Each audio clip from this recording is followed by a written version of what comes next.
Yari na. Baluktot na ang crankshaft. May maliit na lamat ang cylinder block. Pang-scrap na lang ito. Kahit milagro hindi na ito maaayos. Mang Zhang, nagbilin na ang boss ng pabrika. Kapag hindi ito naayos ngayon, mawawala ang lahat ng bonus natin ngayong buwan.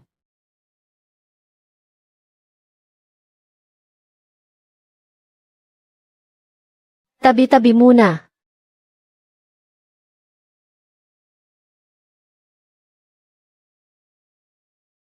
Kaya ba niya talaga? Contractual lang naman siya eh. Contractual. Kung hindi lang dahil doon kay Sucha. Matagal na sana siyang punong inhinyero ng pabrika natin. Mang Zhang, totoo ba iyan? Ano sa tingin mo?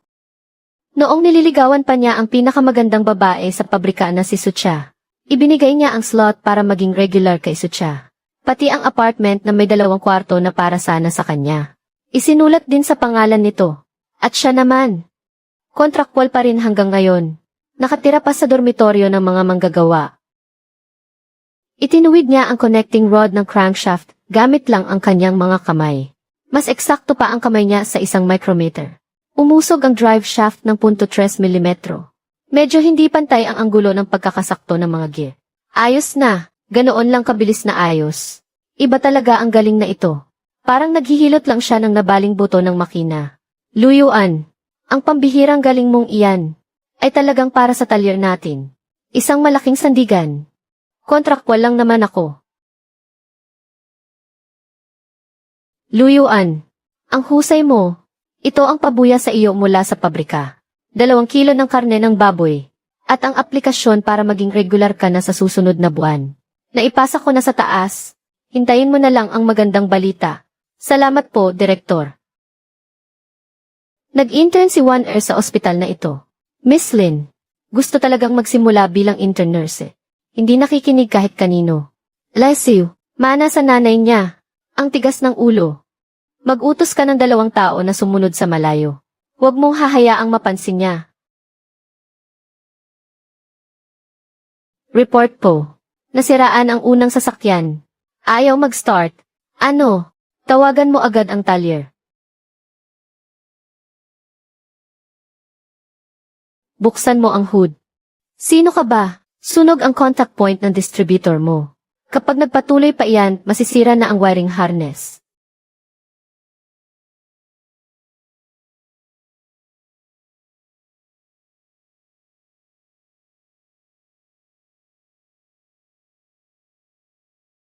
Start mo.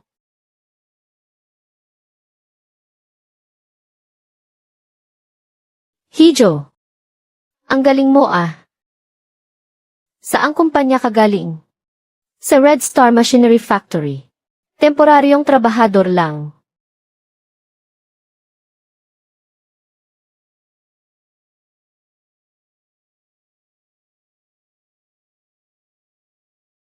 Sir, huwag niyo nang gamitin ang sasakyang ito.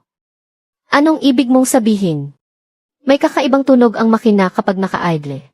Hindi ito karaniwang pagkasira lang. May nagluwag sa tornilyo ng manibela. Kapag mabilis kang lumiko, mawawala ng kontrol ang manibela. Isang temporaryong trabahador lang sa pabrika ng makinarya. May ganap ang magmarunong sa sasakyan ng boss namin. Kababagong maintenance lang ang sasakyang ito. Gusto mo lang ba magpasikat? Nasa sa iyo kung maniniwala ka. Buhay. Naman ninyo iyan.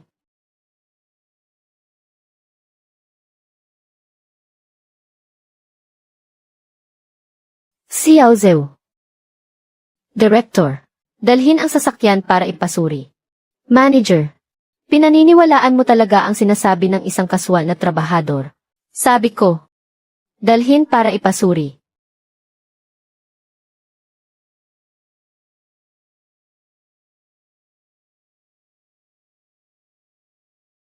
Ang aplikasyon ko para maging regular. Ikaw ba ang pumigil doon? Iyon ba ang sinasabi mo? Pinag-aralan na yan ng pamunuan ng planta. Sinasabing may problema sa personal mong pag-ugali. Tutulungan kitang makahanap ng paraan. Malikot ang kamay mo bukas sa harap ng lahat ng manggagawa sa planta. Gumawa ka ng formal na pag-amin.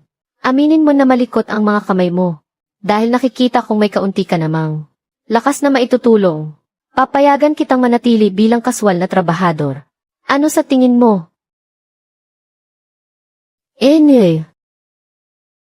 Magre-resign na ako. Ha.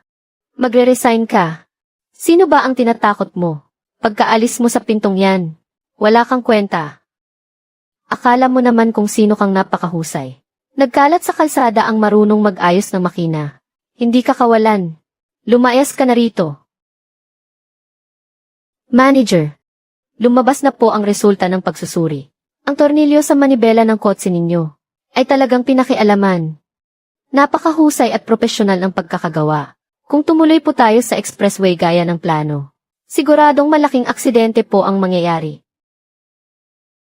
Ang binatang iyon. Iniligtas niya ang buhay ko. Nasaan siya ngayon? Ipahanap mo siya agad. Hindi lang basta hanapin, kundi imbestigahan. Gusto kong makita ang taong iyon ngayon din. Gamitin ninyo ang lahat ng paraan. Dalhin ninyo siya rito sa akin, Nov. Para sa paglilingkod sa bayan.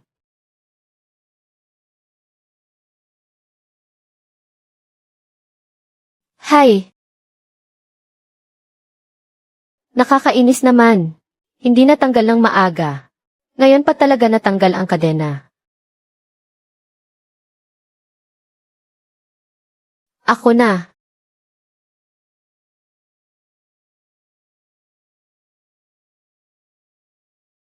Salamat ah.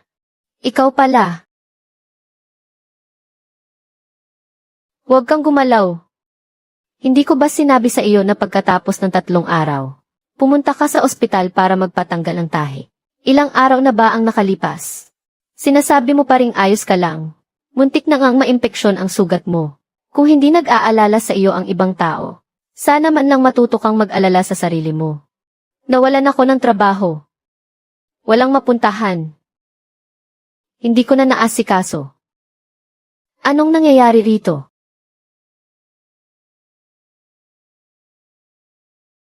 Aba, hindi ba siluyuan ito? Kakatanggal lang sa pabrika. May oras ka pa talagang mag-aksaya ng panahon. Sa gitna ng kalsada, para tumulong mag-ayos ng sirang bisikleta. Miss, pinapayuhan kita para sa ikabubuti mo. Lumayo ka sa kanya. Sa ngayon nga ay wala man lang siyang matitirhang lugar. Isa siyang palaboy na walang trabaho. Mukha ka namang maayos at desente. Kaya huwag kang magpapadala sa kanyang pakitang tao bilang mabuting lalaki. Cha-cha. Bakit ka pa nakikipag-usap sa ganyang klaseng tao? Luyuan, kung talagang wala ka nang makain. Lumapit ka sa akin at magmakaawa. Ang trabaho bilang tagalinis ng palikuran sa pabrika ay naghahanap pa naman ng tao. Ha. Zhao Chayanyu, hindi ko kinuha ang mga gamit sa pabrika. Alam na alam mo yan sa sarili mo. Ano namang alam ko? Huling-huli ka na sa akto. Alam ng buong pabrika yan. Malikot ang kamay mo, luyuan. Manahimik ka. Ang mga kamay niyang yan. Kaya niyan mag-ayos ng crankshaft gamit lang ang mga kamay niya. Ginto ang galing ng mga kamay niyan. Mas tumpak pa sa micrometer. Ang pagtanggal sa kanya ng direktor ng pabrika niyo ay patunay na bulag siya. Ang pabrika niyo na malapit ng malugi ay ipinagmamayabang niyo pa ng ganyan. Sino ka ba sa akala mo? Para pagsalitaan ng ganyan ang Red Star Factory namin. Mukhang kailangan mong maturuan ng leksyon.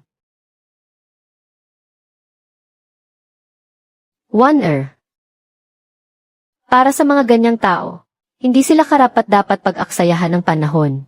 Fengzi at Chacha, tara na, wag mo nang patulan ang dalawang yan. Humanda ka, luyuan. May araw ding magmamakaawa ka sa amin.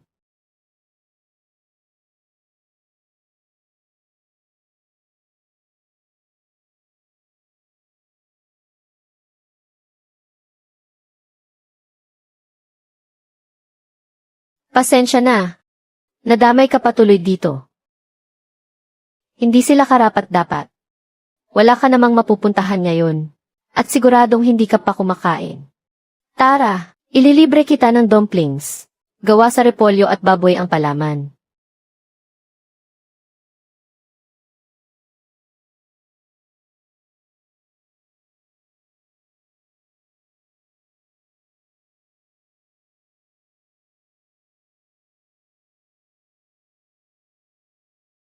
Dahan-dahan lang sa pagkain. Ilang araw ka bang hindi kumain? Para kang patay gutom kung kumain. Busog na ako. Salamat. Isang kainan lang naman ng dumplings yun. Ano nang balak mo ngayon? Hindi naman pwedeng sa kalsada ka na lang palagi matutulog.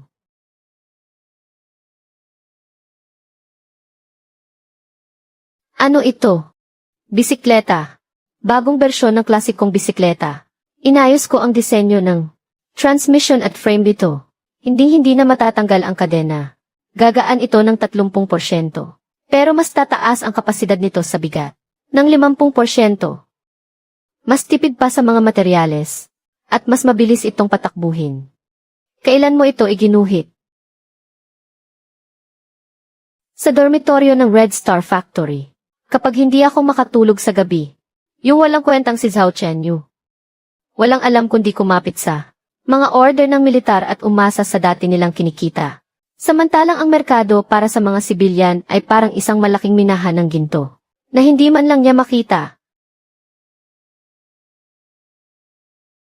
Gusto mo bang agawin ang negosyo niya? Ibang klaseng labanan ito ah. Tama. Ang kaya nilang gawin sa Red Star Factory ay mas kaya kong pagandahin pa. Pero may problema ngayon. Anong problema? Kahit gaano kaganda ang disenyo, kung walang planta, mga kagamitan at perang panimula, ay magiging parang basurang papel lang ito. Sino ba naman ang maniniwala sa isang natanggal na kaswal na manggagawa? Ako naniniwala ako sa iyo. Ang planta at mga kagamitan. Ako na ang bahalang mag-ayos niyan para sa iyo. Ikaw. May dating kasamahan sa sundalo ang tatay ko, na ang apelyido ay Zhu. Tito Zhao ang tawag namin sa kanya. Isa siyang veterano at eksperto sa mga makinarya. Sasamahan kita bukas para makipag-usap sa kanya. Para mabigyan niya tayo ng payo. Bakit mo ba ako tinutulungan? Ilang araw pa lang naman tayong magkakilala. Una, ayaw ko sa ginawa nila na para silang mga bulag. At sinayang ang talento mo. Pangalawa, ito ang tinatawag kong angel investment. Nakuha mo ba? Hindi ako nag-invest sa iyo bilang kaswal na manggagawa, kundi sa mga kamay mong may kakayahan, na gumawa ng himala mula sa mga patapong bagay, at sa mismong pagkatao mo. Sige na, ganyan na ang desisyon. Bukas ng alas 5 ng hapon. Magkita tayo sa tapat ng ospital. Sasamahan kitang pumunta kay Tito Zhou. Huwag kang mahuhuli. CJ.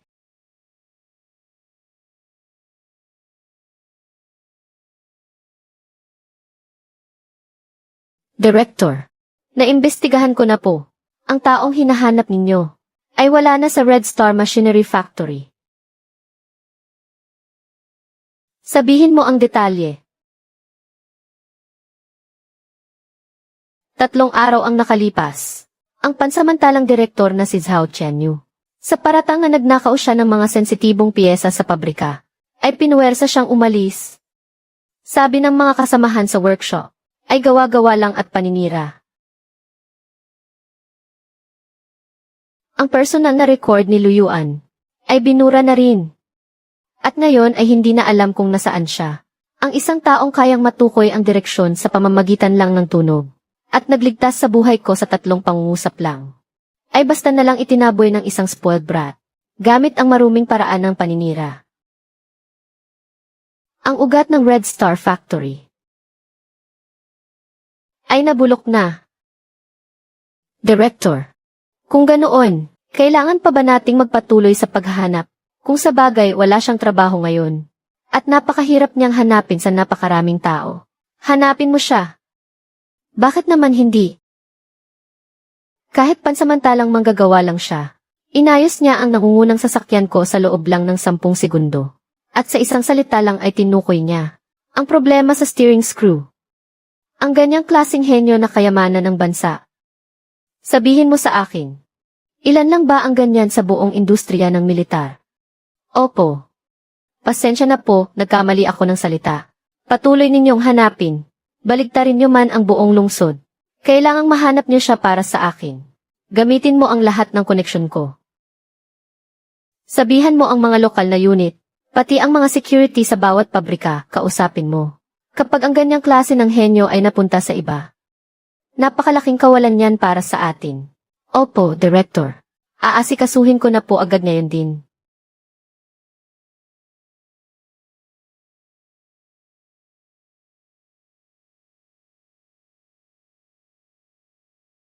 Luyuan. Gusto kong makita. Kung sinong tanga ang walang mata. Na naglakas loob na itapon ang ginton na parang bato lang.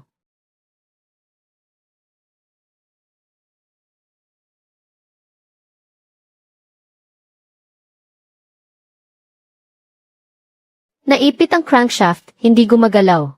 Hindi ito simpleng sira lang. Ang order na ito ng militar. I-inspeksyonin na sa makalawa. Kapag hindi natin ito naayos, ang buong pabrika natin ay tiyak na malalagot talaga. Alam ko yan. Ang problema, sino ba ang kayang mag-ayos niyan? Umalis na si Luyuan. Dito sa loob ng talyer. Sino pa ba ang may lakas ng loob na humawak niyan? Tanungin mo kaya si Director Zhao. Napabalikin na lang si Luyuan. May boses ba ako para pakinggan? Sa bagay, may punto ka. Kung sa bagay, tungkol sa nangyari kay Luyuan, napakasama talaga ng ginawa sa kanya ni Sucha. Kung kailan magiging regular na sana siya sa trabaho. Sinabi mo pa, 3 taon. Ang slot para maging regular pati yung bahay. Dapat ay mapupunta lahat kay Luyuan. Siya naman, nakuha niya ang lahat ng walang itinira kahit 5. Kung ako yun, matagal na akong nagwala sa galit. Masyadong tapat kasi si Luyuan.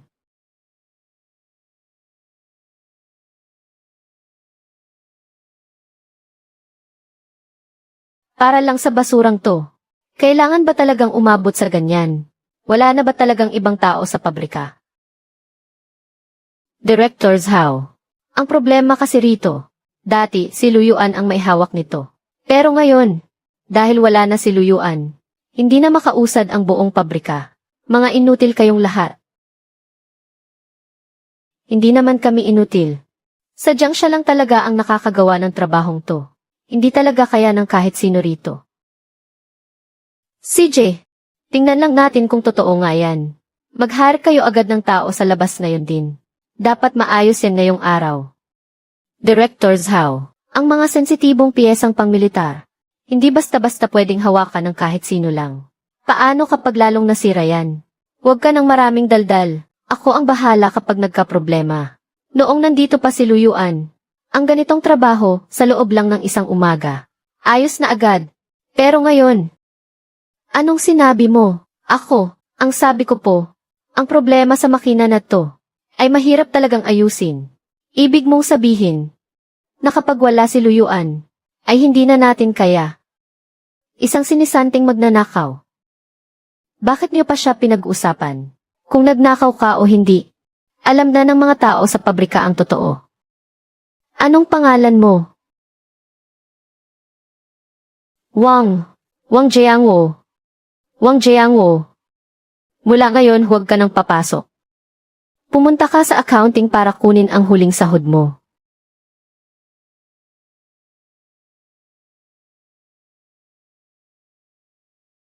Ano nang ginagawa ni Luyuan ngayon?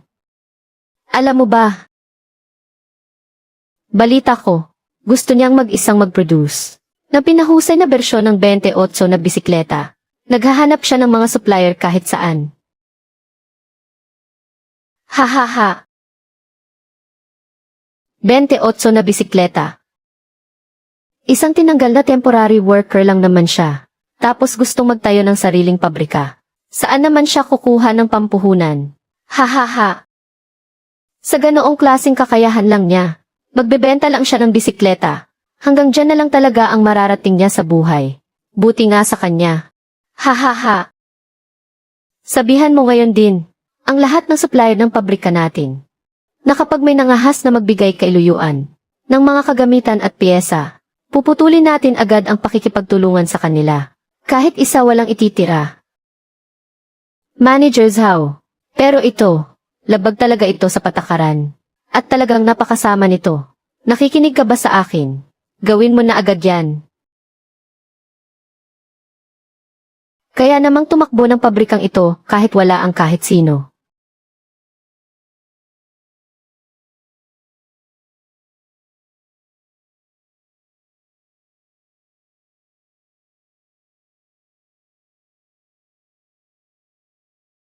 Wonder.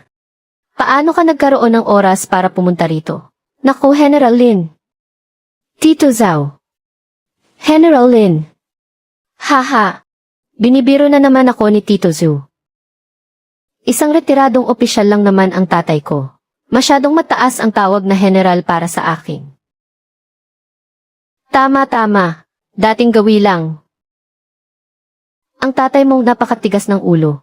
Nasa bahay lang, nag-aalaga ng mga halaman at nagpapakain ng mga ibon. Tito Zhao, pag-usapan muna natin ang totoong pakay namin. Ito nga pala si Luyuan, kaibigan ko. May dala siyang blueprint. Gusto sana niyang ipatingin sa isang eksperto na katulad ninyo.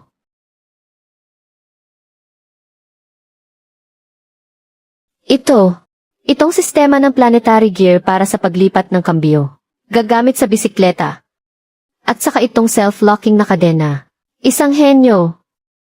Sadyang napakagaling mo talaga. Hijo. Itong blueprint. Ikaw ba talaga ang gumuhit nito? Dito. Kung gagamit ng 45 na bakal at dadaan sa proseso ng quenching, bababa pa ang gastos ng 10%. Nang hindi nababawasan ang tibay nito. Higit pa ito sa revolusyonaryo. Kapag nabuo ito, ang lahat ng gawaan ng bisikleta sa merkado. Tiyak na magsasara silang lahat. Wonder. Saan mo nahukay? Ang pambihirang taong ito. Ang galing ko pumili no. Ayos ba?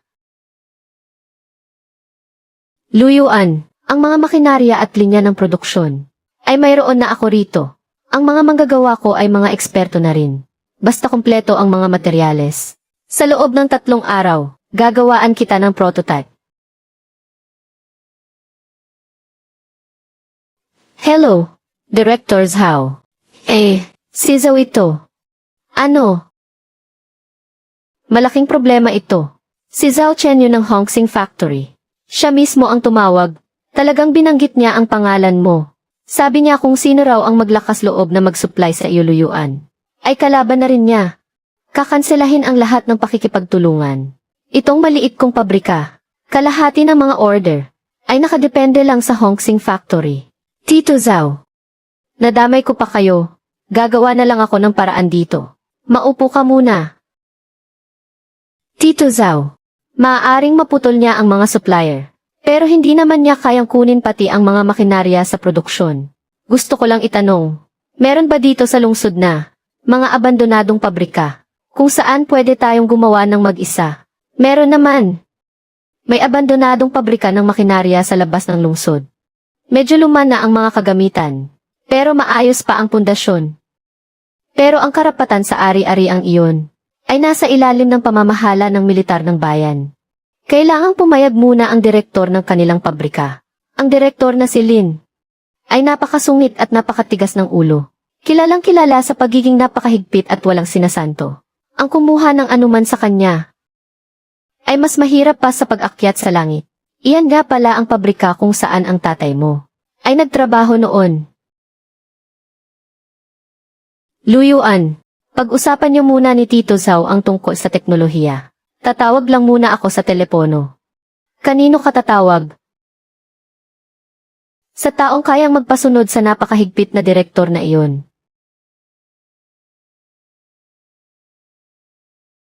Sino?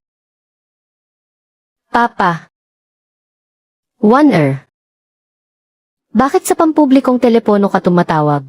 May nang-api ba sa iyo sa ospital? Wala naman po. Papa, may itatanong lang po sana ako. Yung abandonadong pabrika ng makinarya sa labas ng lungsod. Gusto ko sanang kunin yun. Nurse ka lang naman. Bakit ka bibili ng pabrika? Teka lang. Umamin ka nga sa akin. Para ba sa isang lalaki yan? Magaling talaga siya. Isang blueprint lang niya, kaya nang baguhin ang buong industriya. Gagamitin ko naman po ang sarili kong naipong pera. Pumirma lang po kayo. Wala naman po kayong gagastusin kahit isang sentimo. Sino namang lalaki ang umagaw sa prinsesa ko? Papa naman. O sige na, yung lumang pabrika na yun. Masasayang lang din at kakalawangin doon. Dumaan ka sa tamang proseso. Ipaasikaso ko kay Chief Engineer Wei ang paglipat. Dapat kumpleto ang lahat ng papeles. Pero, makinig ka sa akin ng mabuti. Yung boyfriend mo na umagaw sa prinsesa ko. Kailangan ko siyang makita ng personal. Salamat po, Papa. Ether, huwag mo akong madaan sa ganyan. Magpapadala muna ako ng tao para mag-imbestiga. Para malaman kung ano ang background niya.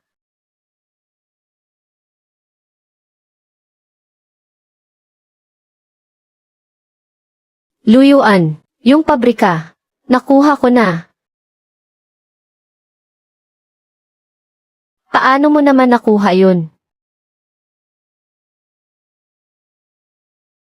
Diskarte ko na yun. Mag-focus ka na lang sa pagiging tech genius mo. At ang lahat ng iba pang kailangan mo. Ipaubaya mo na sa akin bilang angel investor mo.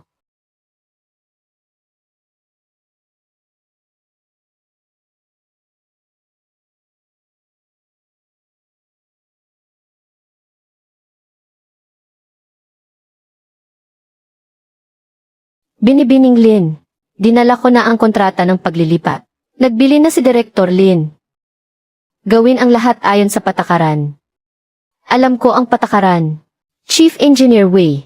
Ipakikilala ko po sa inyo. Ito si Luyuan, ang magiging bagong pinuno ng teknolohiya sa buong pabrika. Siya nga iyon. Binibining Lin. Nabasa ko na ang mga dokumento. Gusto ninyong bilhin ang pabrikang ito. Para lang sa blueprint niyang ito. Kalokohan. Hindi ito usapin ng pera. Usapin ito ng mga batas ng pisika. Si Chief Engineer Wei ang eksperto sa teknolohiya. Bakit hindi ninyo muna tingnan ang blueprint bago kayo magpasiya? Lesiu. Puro lang ito porma. Tingnan mo na lang itong drive gear. Ang katumpakan na nakasaad sa drawing. Kailangan ay 20 micron. Alam mo ba kung ano ang ibig sabihin yan? Pamantayang pang-militar yan. Gamit lang ang mga basurang bakal na ito. Sadyang imposible iyan. Makina lang ang mga iyan. Pero ang tao ay may paraan. Haha iho. Mas malaki pa ang salita mo kaysa sa kakayahan mo. Kung kaya mong gamitin ang mga basurang bakal na ito para makagawa ng gear na may katumpakan na 20 micron ng walang palya. Sa'yo na ang posisyon ko bilang punong inhinyero. Kayo ang nagsabi niyan.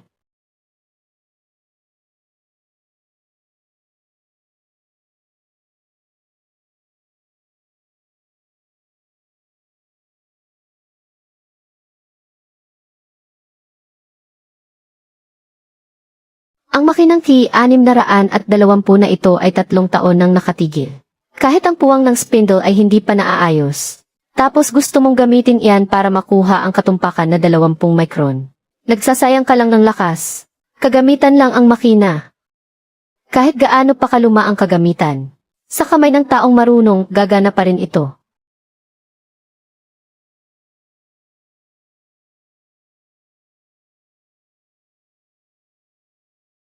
Hindi ka gumamit ng standard na fixture. Pakiramdam ng kamay mo ang ginagamit mo para mabalanse ang alog ng spindle. Pinapakinggan ang vibration gamit ang tenga. Kamay ang nagkokontrol sa feed rate. Nasa materyales ang error. Wala sa makina. Kalokohan. Kung hindi mawawala ang internal stress ng materyal, madedeporma talaga iyan pagkatapos tabasin. Kaya sa unang tabas hindi muna kinukuha ang sukat. Pampawala lang ng stress. Sa pangalawang tabas doon ayusin ang porma. Sa pangatlong tabas doon kukunin ang eksaktong sukat.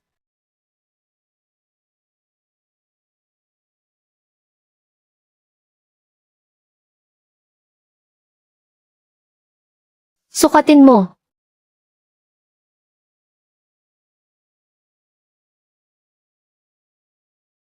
Kamusta? Chief Engineer Wei. 1.5 guhit. Sabi ninyo kanina basta hindi lalampas sa 2 guhit. Ay isang suntok sa buwan.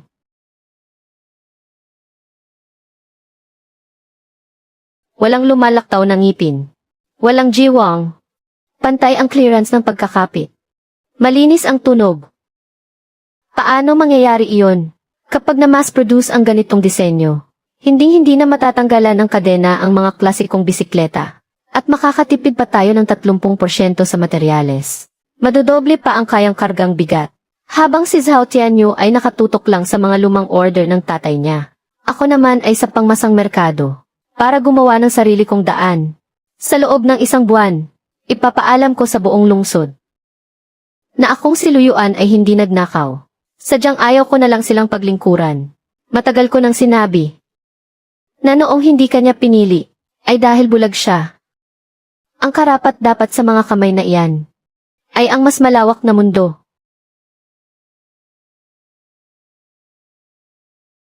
Master Lu, kanina, napakabulag ko para hindi makita ang galing mo.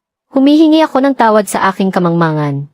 Kailangan ko ng mga kagamitan, ilaw na materyales at mga manggagawa. Huwag kang mag-sorry. Kailangan. Dapat ibigay. Mang Lu, hindi lang ito para tulungan ka. Chief Engineer Wei, hindi ba sinabi ng tatay ko na hindi pwedeng laktawan kahit isang proseso? Sige lang ang proseso, pero hindi pwedeng maghintay ang pag-unlad ng teknolohiya. Ang ganitong napakagandang bagay na magdadala ng karangalan sa bansa. Kapag sinubukan niyang humarang, talagang magkakagalit kami. Wala akong pera para bayaran niya ng buo. Utang muna. Hindi mahalaga ang pera. Ang magawa nating totoo ang blueprint na ito gamit ang sarili nating mga kamay ay mas mahalaga sa lahat. Kung ganoon, ang unang batch ng mga prototype, kailan kaya pwedeng lumabas? Kapag nandito na ang mga materyales, bukas ng gabi lalabas na ang una. Bukas ng gabi. Sigurado ka ba? 3 taon akong naghintay. Sobrang tagal na yon.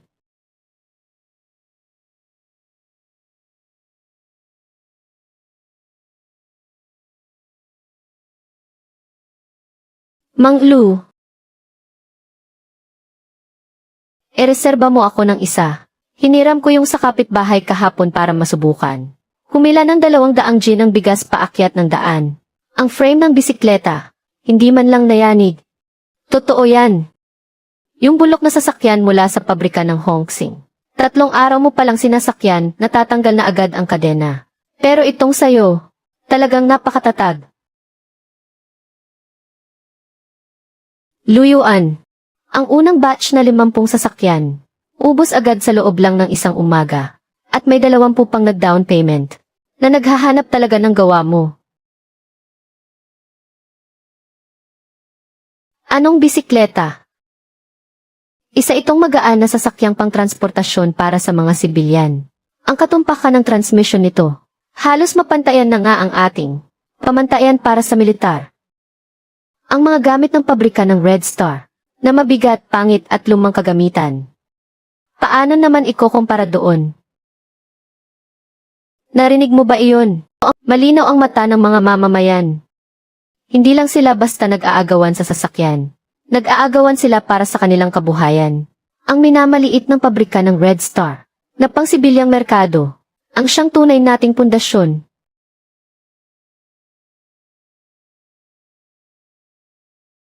Limampung sasakyan ang naubos sa loob lang ng isang umaga. Ang mga order na inihanda natin para sa mga bayan ay inagaw na lahat ng taong iyan. Manager Zhao, maraming sangay ng kooperatiba ang tumatawag. Sinasabi nilang ibabalik daw ang mga lumang modelo natin para palitan ng tatakyuan seng ni Luyuan. Sabi nila, mas kaya raw magkarga ng gamit ang sasakyang iyon. Hindi nasisira. Hindi nasisira. Sisiguraduhin kong wala siyang magagawang sasakyan kahit sirang-sira pa yan. Kuya Tianyu. Hanggang dyan lang naman ang mga maruruming taktika niya. Kapag nawala ang suporta ng pabrika ng Red Star sa kanya, wala siyang kwentang tao. Tama ka dyan. Sabihan mo agad ang lahat ng supply ng bakal sa buong lungsod.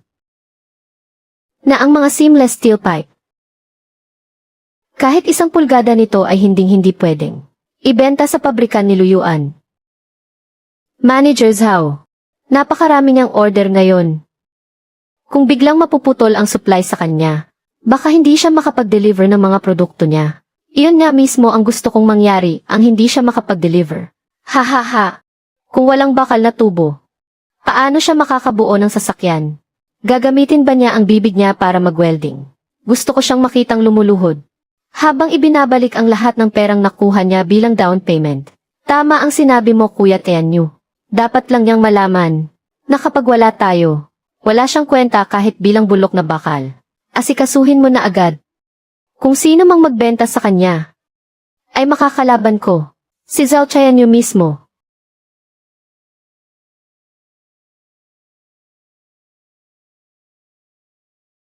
Cha-cha.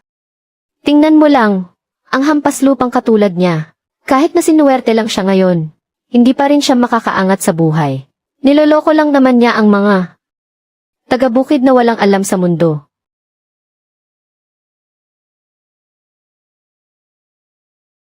Luyuan, kadaan ko lang sa post office kanina. May dalawa na namang bayan na nagpadala ng telegrama. Gustong umorder ng 30 piraso ng yuanseng. Sige, naintindihan ko. Pasabihan kay Tito Zu na ihanda ang mga materyales. Magpuyat tayo ngayong gabi para matapos agad ang mga frame. Kuya Tianyu, tingnan mo yung babae sa likod ng bisikleta niya. Hindi ba siya yung nung nakaraan na nurse na sumasakay sa lumang bisikleta? Bakit naman siya makikipaghalubilo sa ganyang klaseng tao? Tiate, hayaan mo siyang tumawa ngayon. Kapag naputol na ang supply ng tubong bakal, si Luyuan kahit kapirasong gulong ay hindi na makakagawa. Tingnan ko lang kung makakaupo pa siya sa likod ng bisikleta. Manager Zhao, nagawa na po ang lahat ng inutos ninyo. Tumawag lang kanina ang tagabili ni Luyuan. Sinabi naming lahat na walang stock. Napakahusay. Sisiguraduhin kong kahit isang piraso ng seamless na tubong bakal sa buong lungsod ay hindi makakarating sa bulok niyang pabrika.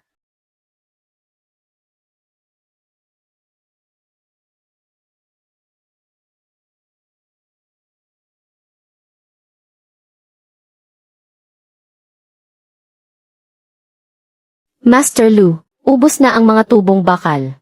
Kapag hindi pa tayo nag-umpisa ng trabaho ngayon, ang 12-12 ng resibo ng deposito sa labas, hindi na natin mapipigilan ang sitwasyon.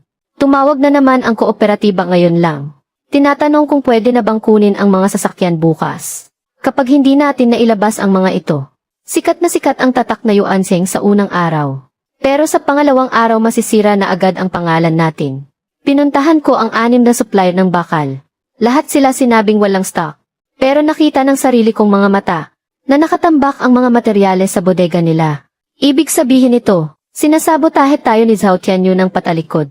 Akala mo naman kung sinong hari sa lugar na ito. Pupunta ako sa pabrika ng Hongxing ngayon din.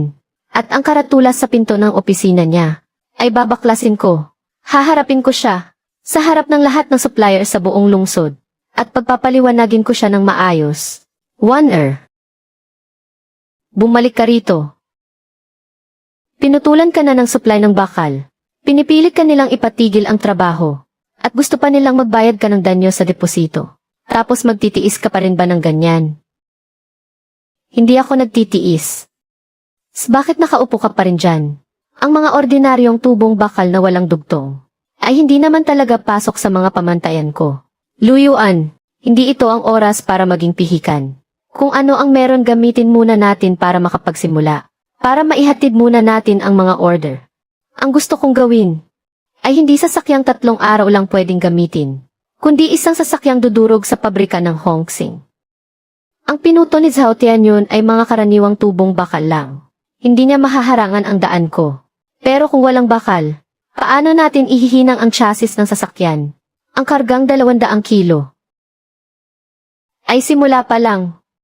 Gusto kong makapagkarga ito ng 300 kilo, na hindi nayayanig o nayuyupi kahit paahon, at hindi masisira kahit gamitin ng 5 taon. Hindi kakayanin ng ordinaryong bakal na tubo. Kaya naman pala matagal mo nang iniisip na hindi sapat ang mga tubong bakal na iyon. Tama, akala ni Zhao Tianyu. Sinasakal niya ako. Pero ang totoo ginawa niya lang na mas tulungan akong magdesisyon.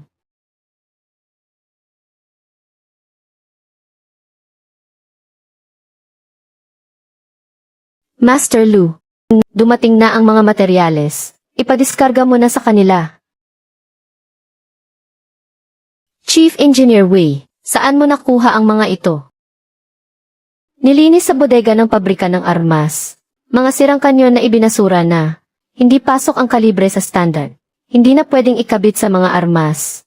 Pero di kalidad na special steel pa rin ito. Nabili sa presyong scrap metal lang. Mga kanyon. Gagamit ng kanyon para sa bisikleta. Bakit masyado bang matigas para sa iyo? Ang bakal na ito ay subok ang tibay laban sa stress. Malayong malayo ang tibay nito sa ordinaryong tubo. Ilang antas ang lamang nito.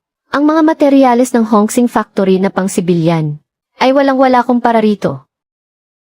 Si Zhao Qianyu, hinarangan ang lahat ng bakal sa buong lungsod.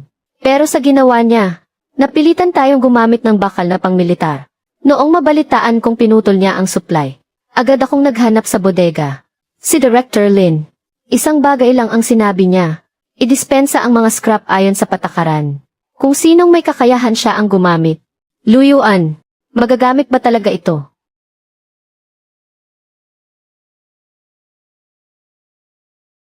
Magagamit natin. Pero kailangang baguhin ang paraan ng pagproseso. Masyadong makapal ang pader ng tubo. At napakataas ng tibay nito. Ang temperatura sa pagwelding. Kapag ginaya ang sa ordinaryong bakal ay mabibitak lang ito. Pabrika alam ko namang kakayanin mo to. Dala ko na lahat ng gamit. Cutting machine. Annealing furnace. Testing frame. Nasa likod na sasakyan lahat. Si Zhao Qianyu. Ano na namang pakulo to ngayon? Binigyan niya ako ng mas magandang klase ng bakal. Master Lu, mag-utos na po kayo. Paano natin tatrabahuhin ang mga materyales na to? Umpisahan na ang trabaho sa lahat ng linya. Gumawa muna ng 10 prototype na sasakyan. Para sa lahat ng chassis, gagamit tayo ng bakal ng kanyon. 10 sasakyan. Makakaya ba natin yan ngayong gabi? Matatapos ang mga sasakyan ngayong gabi. Ihahatid bukas ng umaga. Sa tapat ng dealership. Para makita ng lahat na ang Tatak Yuanzeng ay hindi kapo sa bakal, kundi nag-i-upgrade ito. Lakasan nyo pa. Master Lu, masyadong matigas ang bakal na to. Hindi kaya ng talim ng cutter. Ibaba ang bilis ng 2 gear. Bawasan ng kalahati ang feed rate. Unahin muna ang outer diameter. Sa kagawa ng bevel, sundin mo siya. Kapag napurol ang cutter, ako ang magbabayad. Huwag mong sasayangin ang materyales. Nasa posisyon na ang mga welder. Hinihintay na lang ang mga parameter mo.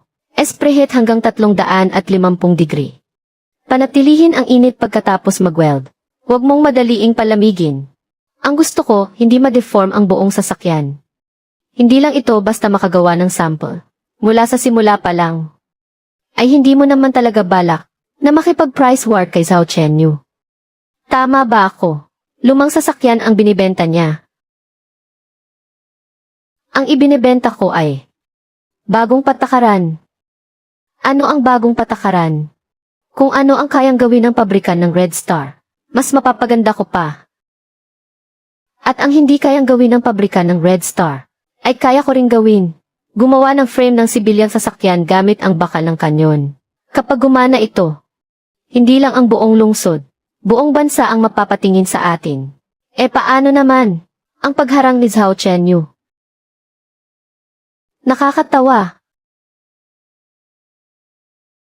Pinutulan niya ako ng mga tubong bakal. Gagawa naman ako ng bisikleta gamit ang kanyon. Titingnan ko kung ano ang ipantatapat niya sa akin. At yung unang sasakyan. Anong tawag doon? Yuanzeng. 1. Simulan ang pag-weld. Ngayong gabi, gusto kong si Zhao Qianyu ay makatulog ng mahimbing.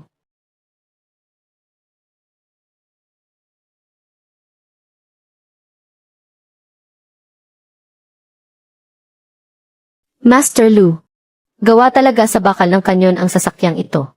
Karga-karga ko lang kanina. 300 gin ng sako. Grabe. Pag-akyat sa burol na iyon, Hindi man lang yanig ang frame ng sasakyan. Siyempre naman. Galing iyan sa factory ng militar. Mga rejected na kanyon na ginamit para sa atin. Kaya talagang napakatibay ng materyales. Yung gawa sa pabrika ng Hongsing. Mapapantayan ba ng mga lata nilang sasakyan? Ayoko na ng sasakyang iyon. Bagong bisikleta tapos 2 araw pa lang natatanggalan na agad ng kadena. Kapag nagkarga ka ng konti, lumalagutok na parang masisira na agad. I-refund nyo ito sa akin. Ang gusto ko lang ay ang Yuansing Uno. Sandali lang mga kasama, pakinggan nyo ako. Ilang dekada ng subok ang tatak ng Hongsing. Garantisado ang kalidad nito. Huwag kayong magpaloko sa kanya. At baka malinlang lang kayo. Lumang tatak nga, pero dapat ba maganda pa ring sakyan? Ang sasakyang ito ni Master Lu. Panatag ang loob ko kapag sinasakyan ko. Kahit mas mahal ng kaunti, papayag ako. Lu Yuan, nabilang na natin. Sa 3 kooperatiba, ngayong umaga lang ay marami na ang nagbalik. Nang higit 200 order mula sa Hongsing. Lahat ng iyon, pinalitan at kinuha ang ating Yuansing Uno. At may dagdag pang 120 order. Ang mga ahente ni Zhao Chenyu. Namutlat talaga ang mga mukha. Nakatayo lang sila doon at walang magawa. Kahit isa ay walang maibenta. Pinutol niya ang supply natin ng tubo. Dahil gusto niyang makitang mabigo tayo. Sa huli, lalo pang ang sumikat ang ating tatak at pangalan. Ang linya para sa mga sibilyan ng pabrikang Hongsing. Ngayong araw na ito, ay tuluyan ng bumagsak. Sabihin mo sa workshop, 3 shift araw-araw. Magtrabaho ng buong magdamag. Ang mga nag-order ng Yuansing Uno. Hindi dapat mabawasan kahit isang sasakyan. Si Zhao Qianyu. Kung alam lang niya, na ang pinaghirapan niyang pagharang. Ay sa huli pala ay, nagpadala lang sa iyo ng bakal na pangmilitar. At tinulungan ka pa sa libreng patalastas. Hindi kaya siya mamatay sa galit at hindi makatulog. Hindi siya makatulog. Kundi dapat na siyang magising sa katotohanan.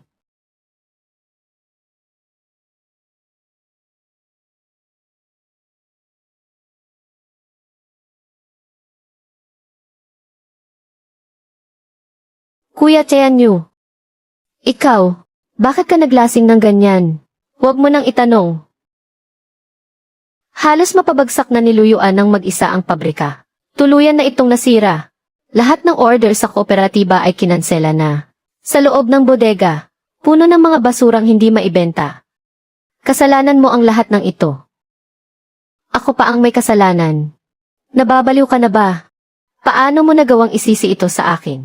Hindi ako nababaliw. Kung hindi dahil sa iyo noon, na kahit isang lalaki ay hindi mo man lang nagawang hawakan. Aalis ba siya para magtayo ng sarili niyang pabrika? Mararating ba niya ang tagumpay na ito? Para tapakan at maliitin ako ngayon. Ikaw ang nagtulak sa kanya paalis. Ikaw, hinarang mo at hindi pinayagan ang pagiging regular niya sa trabaho. Ikaw mismo sa harap ko, ang nagsabi na wala siyang mararating sa buong buhay niya. At ngayon natalo ka na. At ako pa ngayon ang sinisisi. Ano naman kung inapi ko siya? Ang isang katulad niya, dapat lang na lumuhod at sumunod. At ikaw naman. Hindi ba sinabi mo, na kung wala ka, hindi niya kayang mabuhay? O ano na ngayon? Gumagawa siya ng bisikleta gamit ang mga tubo ng kanyon. At ang mukha ng Hongsing Factory. Tinatapak-tapakan at ipinapahiya sa puti. Ibig sabihin lang niyan, may kakayahan siya. May kakayahan nga ba? Ngayon ay ipinagtatanggol mo pa siya. Sucha! Huwag mong kakalimutan. Ang bahay na tinitirhan mo. At ang mga benepisyong nakuha ng nanay mo. Kanino ba galing ang lahat ng iyon? Kung nagawa mong mapapayag siya noon na, ibigay sa iyo ang bahay at ang slot, magagawa mo rin siyang pilitin ngayon na, isuko sa akin ang mga order niya ngayon. Ayokong pumunta, hindi siya makikinig sa akin. E di magmakaawa ka, umiyak ka sa harap niya. Hindi ba't sanay ka namang palambutin ang puso niya? Bukas na bukas, kapag hindi mo napatigil ang produksyon niya. Umalis ka na sa bahay na ito at lumayas ka. Director, naimbestigahan na po namin. Ang luyuan na matagal nyo nang hinahanap ay ang mismong tao na tinutulungan ni Miss Lin. Nitong mga nakaraang araw, ang tinutulungan ni Wan Er na, batang nagmamay-ari ng pabrika. Opo. Dati po siyang pansamantalang manggagawa sa Hongsing Machinery Factory na hinadlangan ni Zhao Qianyu na maging regular at pagkatapos ay pinabintangan at pinalayas. Ginagamit na ngayon ang abandonadong pabrika sa labas ng lungsod para gumawa ng bisikletang tatakyuan Zeng. Ang unang batch ng mga bisikleta, talagang napatigil ang produksyon sa pangmasang linya ng pabrika ng Red Star. Haha, magaling! Hahaha, hindi nga nagkamali ang paningin ng anak ko. May isa pa po palang bagay. Hindi ipinaalam ni Binibining Lin sa iba ang kanyang pagkakakilanlan. Kahit si Luyuan po ay walang alam na anak niyo siya. Huwag mo munang sasabihin sa kanya.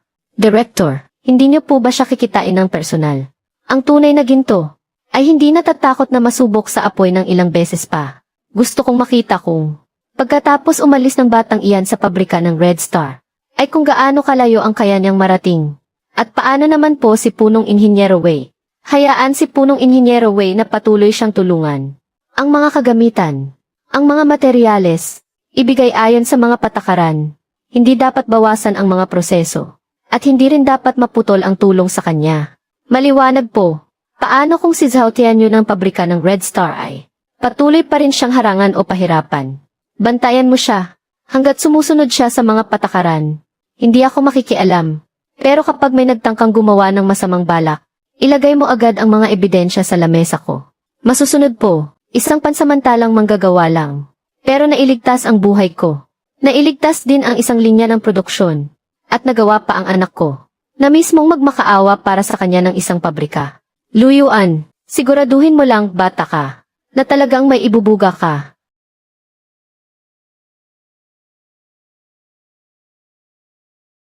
Gayahin niyo ang hugis ng frame ni Luyuan. Gamitin niyo ang pinakamurang tubo ng bakal para sa frame. Pababaan niyo ng husto ang gastos. Manager Zhao, hindi kaya ng tubong ito ang mabigat na karga. Madaling mayuyupi ito kapag nilagyan ng mabigat na karga. Kung maibenta man natin ito, paano kapag nagkaproblema? Anong problema naman ang mangyayari? Presyo lang ang tinitingnan ng mga tao. Benta ni Luyuan ay 120. Sa atin naman ay 80 lang. Kahit gaano pa katibay ang sa kanya. Mas mahal naman ito ng 40. Sino naman ang bibili sa kanya? Kuya Tianyu. Ang mga distributor sa kooperatiba. Pumayag na silang ilabas ang mga produkto natin. Sabi nila, basta mababa ang presyo. Ilalabas muna nila ang bagong modelo ng Red Star. Narinig mo ba iyon?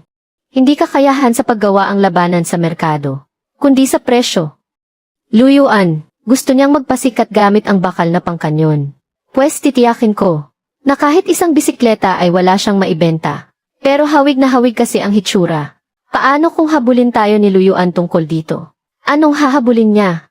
Hindi ba magkakahawig naman talaga ang mga bisikleta? Kung may lakas siya ng loob, magreklamo siya kahit saan niya gusto. Ipamahagi niyo na iyan agad. Ang bagong modelo ng Red Star. Ibaba ang presyo sa buong lungsod. Gusto ko sa loob ng 3 araw. Ang lahat ng mga order ni Luyuan ay maagaw natin pabalik.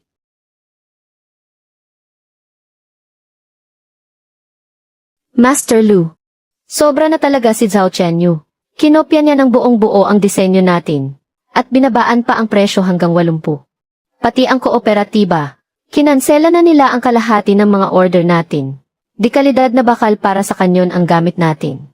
Pero mahinang klase ng bakal ang gamit niya. Hindi ba panloloko ito?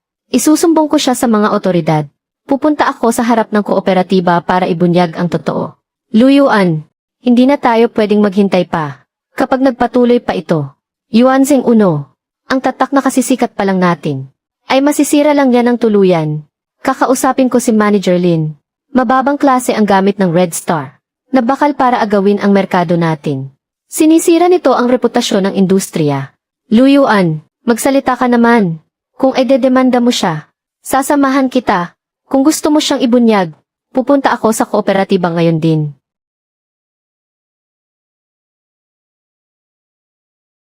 Huwag na. Huwag na. Master Lu, inagawa na nga niya tayo sa mismong tapat natin. Kung gusto niya. Ang mababang klase ng merkado na ito, ibigay mo na sa kanya. Paano naman tayo? Ang mga order, ang mga manggagawa, ang pabrika. Lahat iyan ay nakasalalay lang sa bisikleta.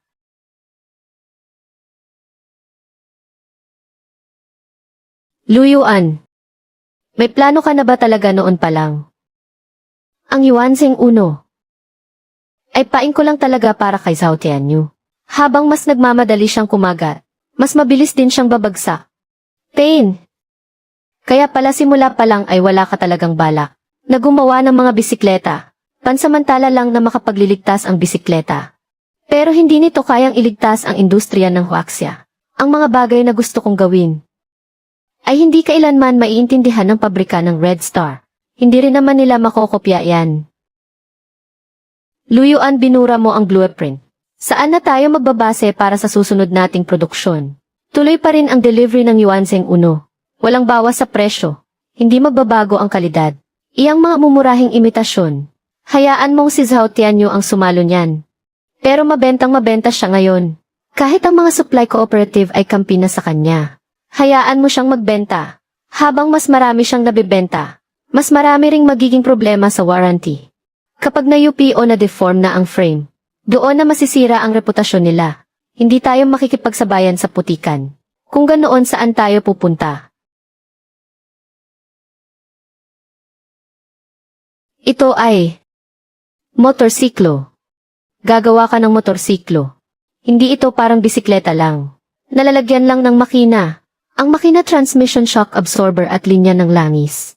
Lahat ng iyan ay napakahirap gawin. Kaya nga, hindi iyan makokopya ni Zhao Tianyu. Ang kaya lang niyang kopyahin ay ang labas. Ang gagawin ko ay ang puso nito.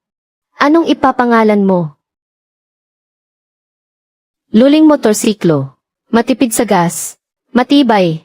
Kayang magkarga. Kayang umakyat sa matarik. Gusto kong buksan ng Yuanzing Uno ang pinto. Para makasugod palabas ang luling. Kung tatakbo nga talaga ang motor na ito. Hindi lang sa buong lungsod. Lahat ng pabrika sa buong bansa ay titingala sa iyo. Kung ganoon, hayaan nating manood sila. Sabihan mo ang lahat. Ngayong gabi, itigil ang pagsubok sa produksyon ng bagong frame. Bukas ng umaga, gusto kong marinig na umugong ang unang makina ng luling.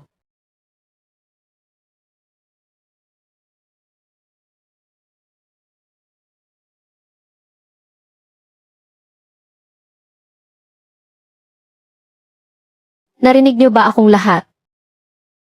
3 araw pa lang mula nang ilabas ang bagong modelo ng Hongxing. Triple na agad ang mga order. Anong ibig sabihin nito? Ibig sabihin nito si Kuya Tianyu ay may matalas na paningin sa negosyo. Ang mga katulad ni Luyuan, alam lang magpalaki ng presyo ng sasakyan. Wala namang kaalam-alam sa merkado. Sinabi mo pa, ang gusto ng mga karaniwang tao ay mura. Sino bang may pakisa?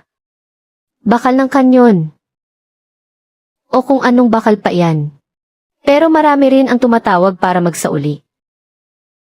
Sabi nila bumibigay o nayuyupi ang frame. Tambak na ang mga reklamo sa labas ng pinto natin. Walang may lakas ng loob na mag-ulat nito. Manahimik kayong lahat. Ngayon ang araw ng pagkilala at parangal.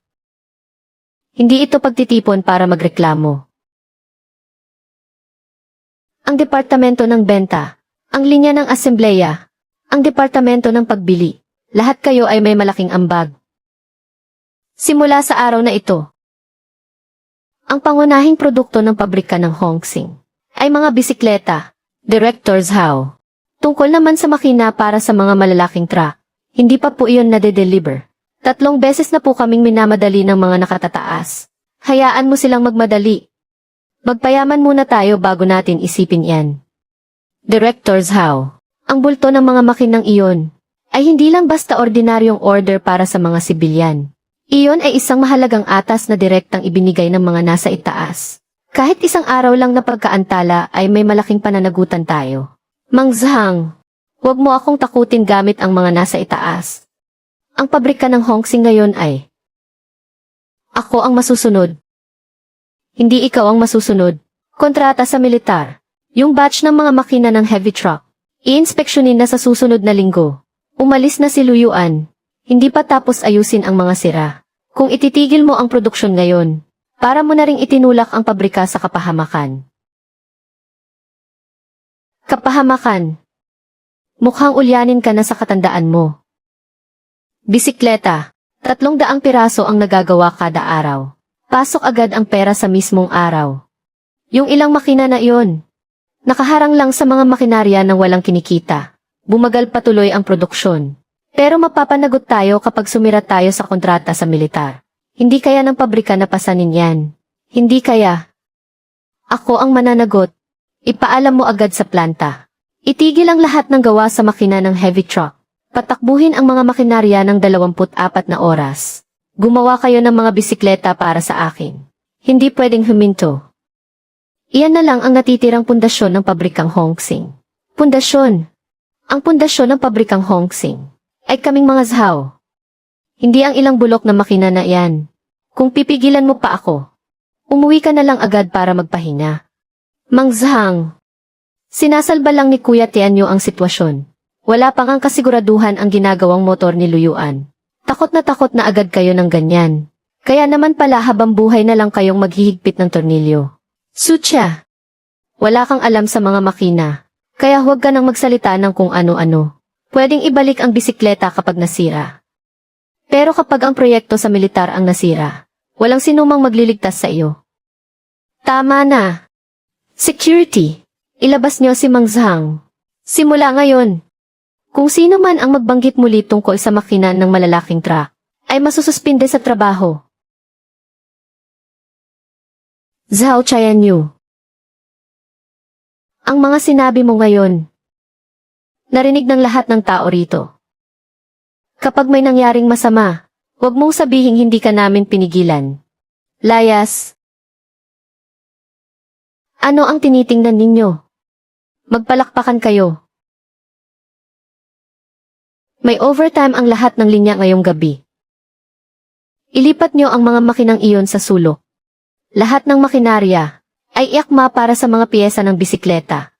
Gusto kong makita ni Luyuan na kahit wala siya sa pabrika ng Hongsing, ay yayaman pa rin kami. Ano pang ginagawa nyo riyan, kumilos na kayo? Manager Zhao. Darating na ang inspection team sa loob ng ilang araw. E di hayaan mo silang maghintay. Ngayon na. Bilisan nyo. Gawin nyo na agad iyan.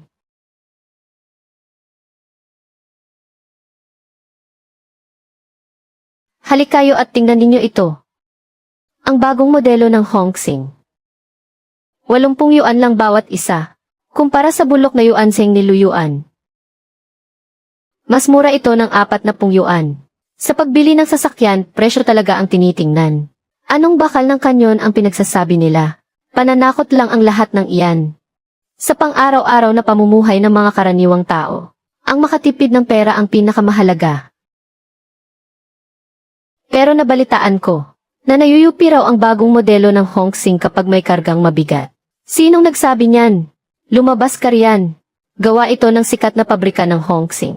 Isang subok na tatak, Luyuan. Si Luyuan ay isa lamang dating trabahador na pinalayas na sa pabrika. Ano bang alam niya sa merkado? Sinabi mo pa, dati nga, ni hindi nga siya makakain sa amin. Ngayon kung umasta akala mo malaking boss ng pabrika. Naloko lang siya ni Luyuan. Dati punong-puno siya ng langis ng makina sa katawan. Ni hindi nga siya maregular sa trabaho. Ngayon gumawa ng mamahaling sasakyan. Ang gusto lang niyan ay mula sa mga bulsa ninyo. Kumuha ng mas maraming pera. Mag-order ng sasakyan ngayon. Bawas agad ng 5 yuan. Magbayad na agad. Kunin agad ang sasakyan. Mura nga talaga. Narinig niyo ba yan? Ako ang pinipili ng merkado. Si Zhao Qianyu. Ang maliit na talento ni Luyuan ay walang kwenta kumpara sa mababang presyo. Kuya Qianyu, kung magpapatuloy ang ganitong benta, ang pabrika ni Luyuan, hindi tatagal ng 3 araw. Let's say 3 araw. Patitigilin ko siya sa pagtatrabaho ngayong gabi pa lang. Anong tunog yun? Hindi tunog traktora, at hindi rin tunog kots. Parang tunog kotse.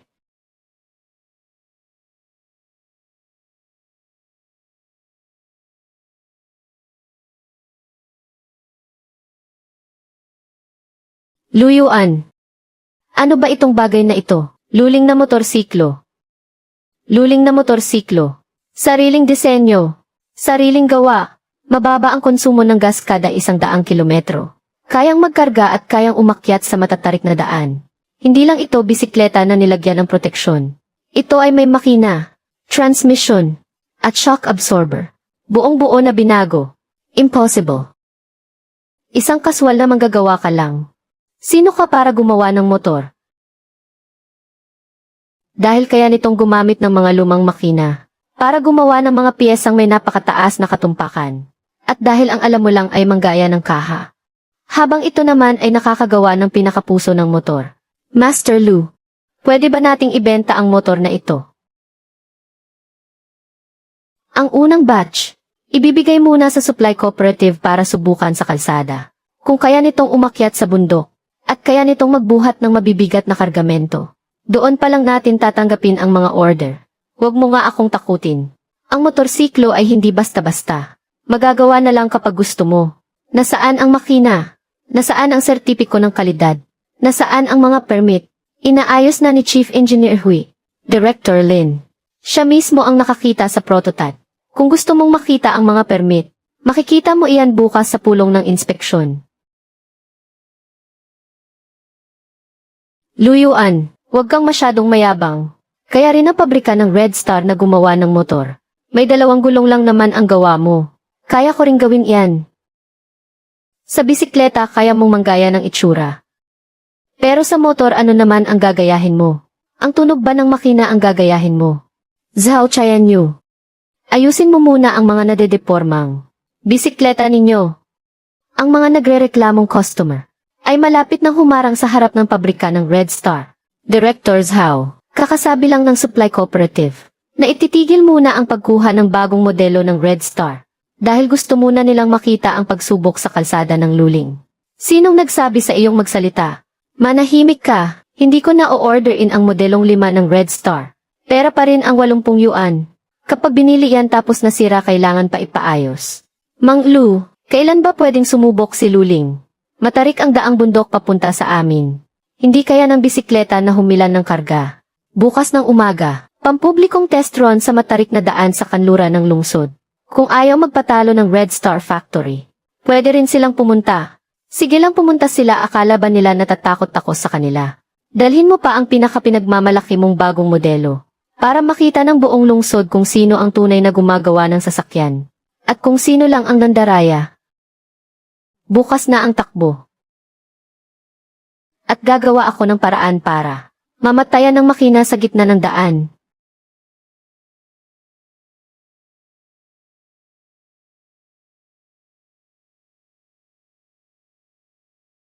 Ano ito? Director Zhao. Galing lahat ito sa kooperatiba. Na isinauli nila. Ito ang bagong modelo ng Hongxing. Ilang unit ang ibinalik?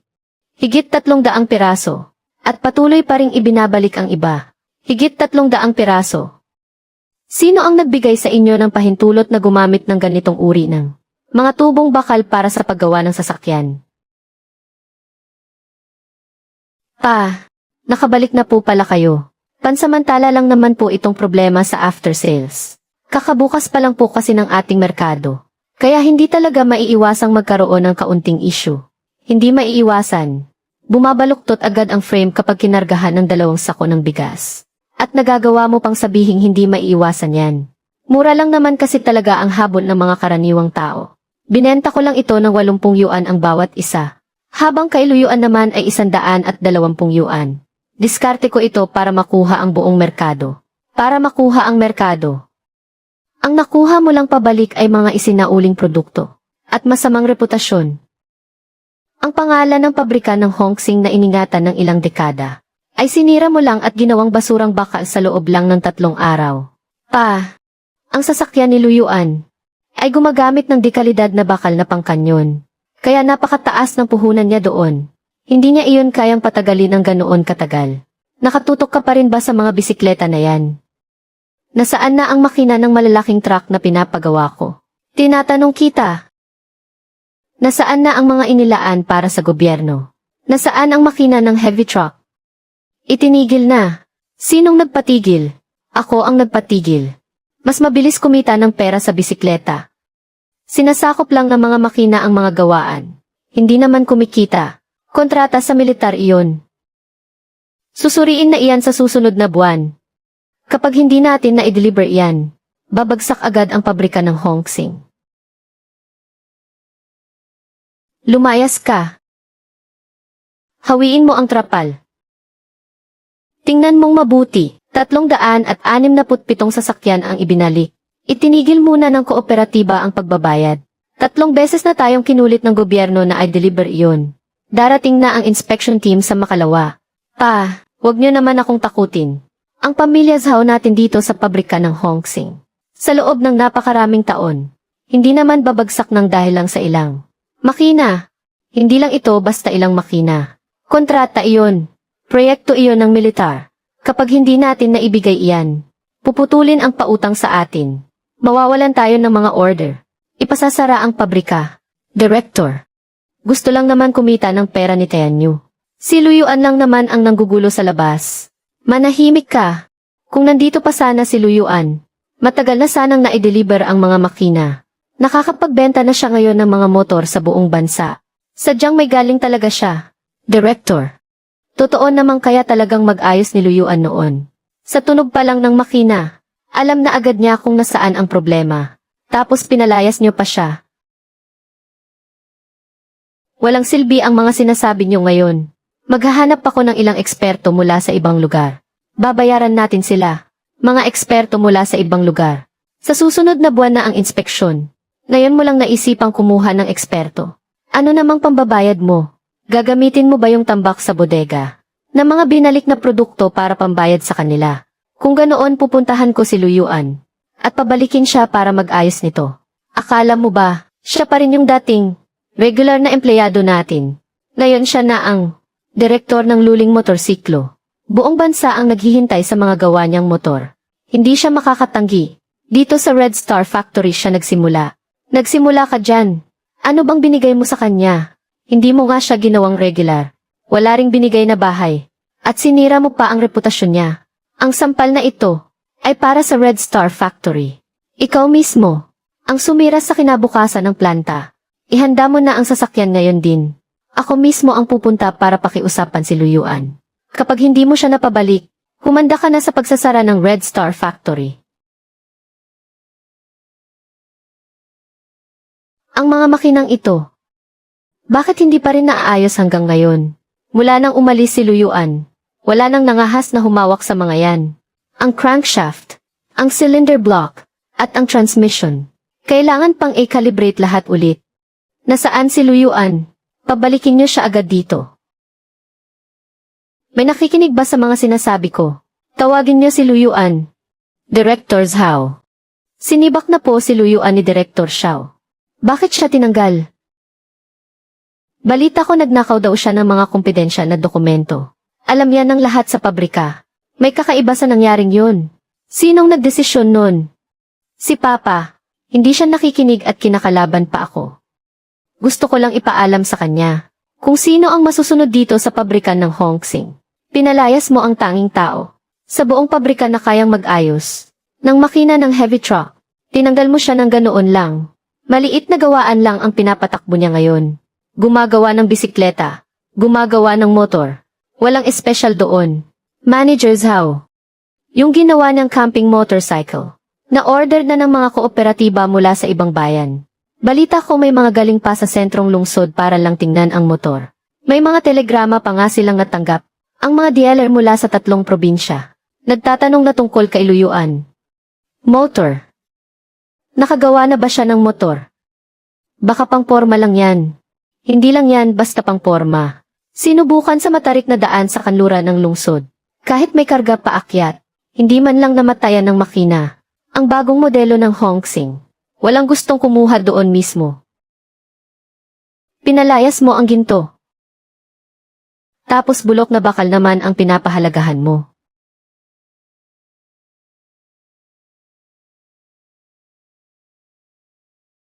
Umupo ka na riyan at kumain.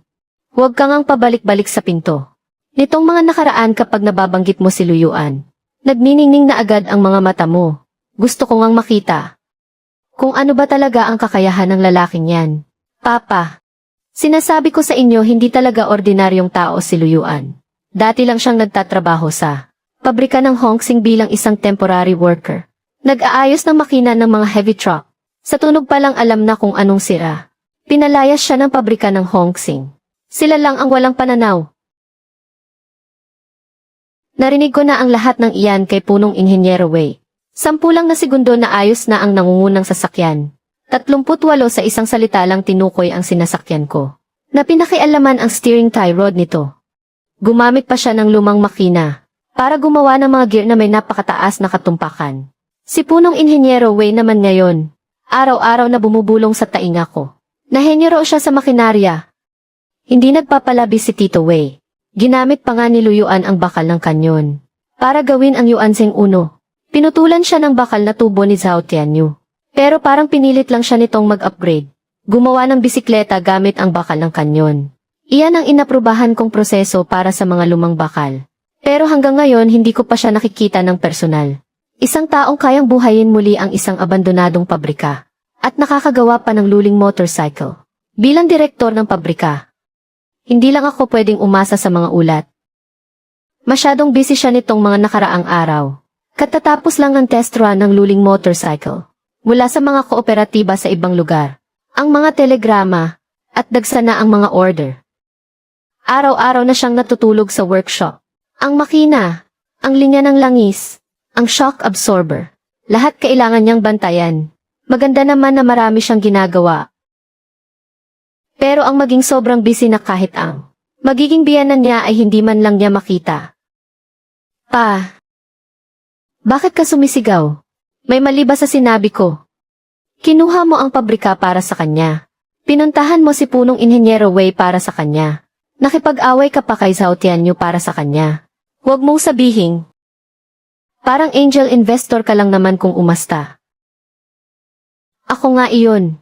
Hindi ko lang talaga matiis na makitang inaapi ang mga mabubuting tao. Sa loob ng 3 taon, pati ang slot niya para maging regular na empleyado. At pati ang bahay niya ay ibinigay niya lahat kay Sucha. Pero sa huli pinagbintangan pa siya at pinalayas. Pero hindi siya sumuko kahit kailan. Ang lahat ng sakit at sama ng loob niya ay ginawa niyang tunog ng mga umaandar na makina. Ang mga sinasabi mong iyan ay parang galing mismo sa nanay mo. Kapag may napili na siyang tao, ipagtatanggol niya talaga ito hanggang sa huli. Kung ganoon po magugustuhan niyo kaya siya. Kung magugustuhan ko man siya o hindi, kailangan ko muna siyang makita ng sarili kong mga mata. Ang mga drawing at plano ay pwedeng mandaya. Pero ang makina ay hinding-hindi magsisinungaling. Mamayang hapon pupunta kami ni Xiaozu sa planta ng motor ng Luling. Ngayon na po ba kayo pupunta? Huwag po kayong biglang pumunta doon ng walang sabi-sabi. Kapag nagkagulo sa talyer niya, tiyak na hindi niya kayo maaasikaso ng maayos.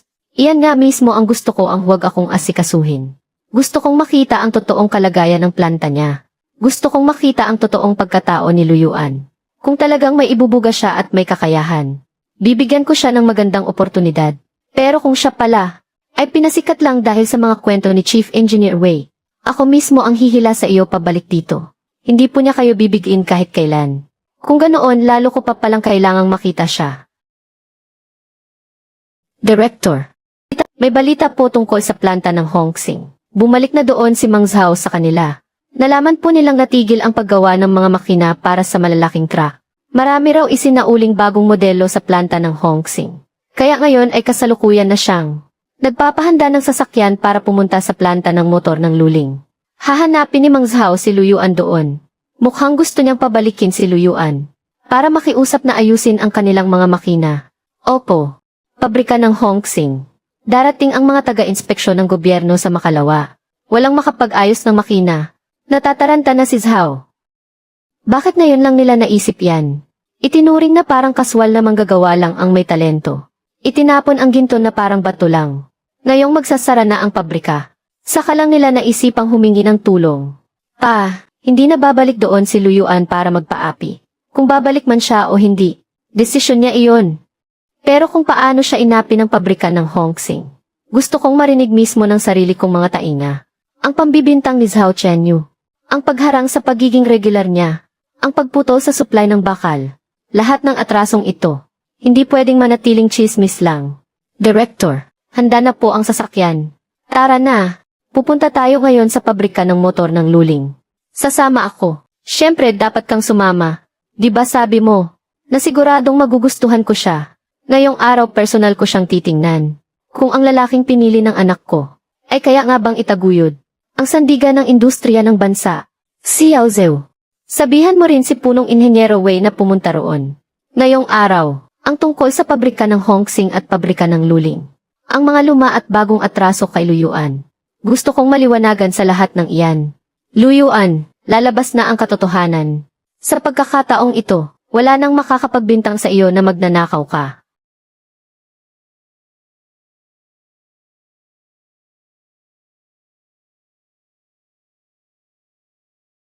Luyuan. Hindi ako naparito ngayon para magmalaki bilang direktor. Isinama ko rito si Tianyu para humingi ng paumanhin sa iyo. Luyuan. Ang mga nangyari noon, naging medyo padalos-dalos lang ako sa pag-asikaso. Medyo padalos-dalos lang. Pinigilan mo ang pagiging permanente ko. Binintangan mo akong nagnakaw ng mga piyesa. Pinutulan mo ako ng supply ng bakal. Tapos sasabihin mo naging medyo padalos-dalos lang.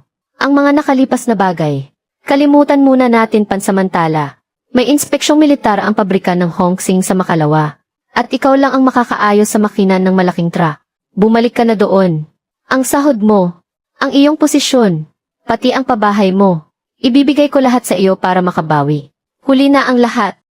Luyuan. Ang pabrika ng Hongsing ay naging bahagi pa rin ng buhay mo.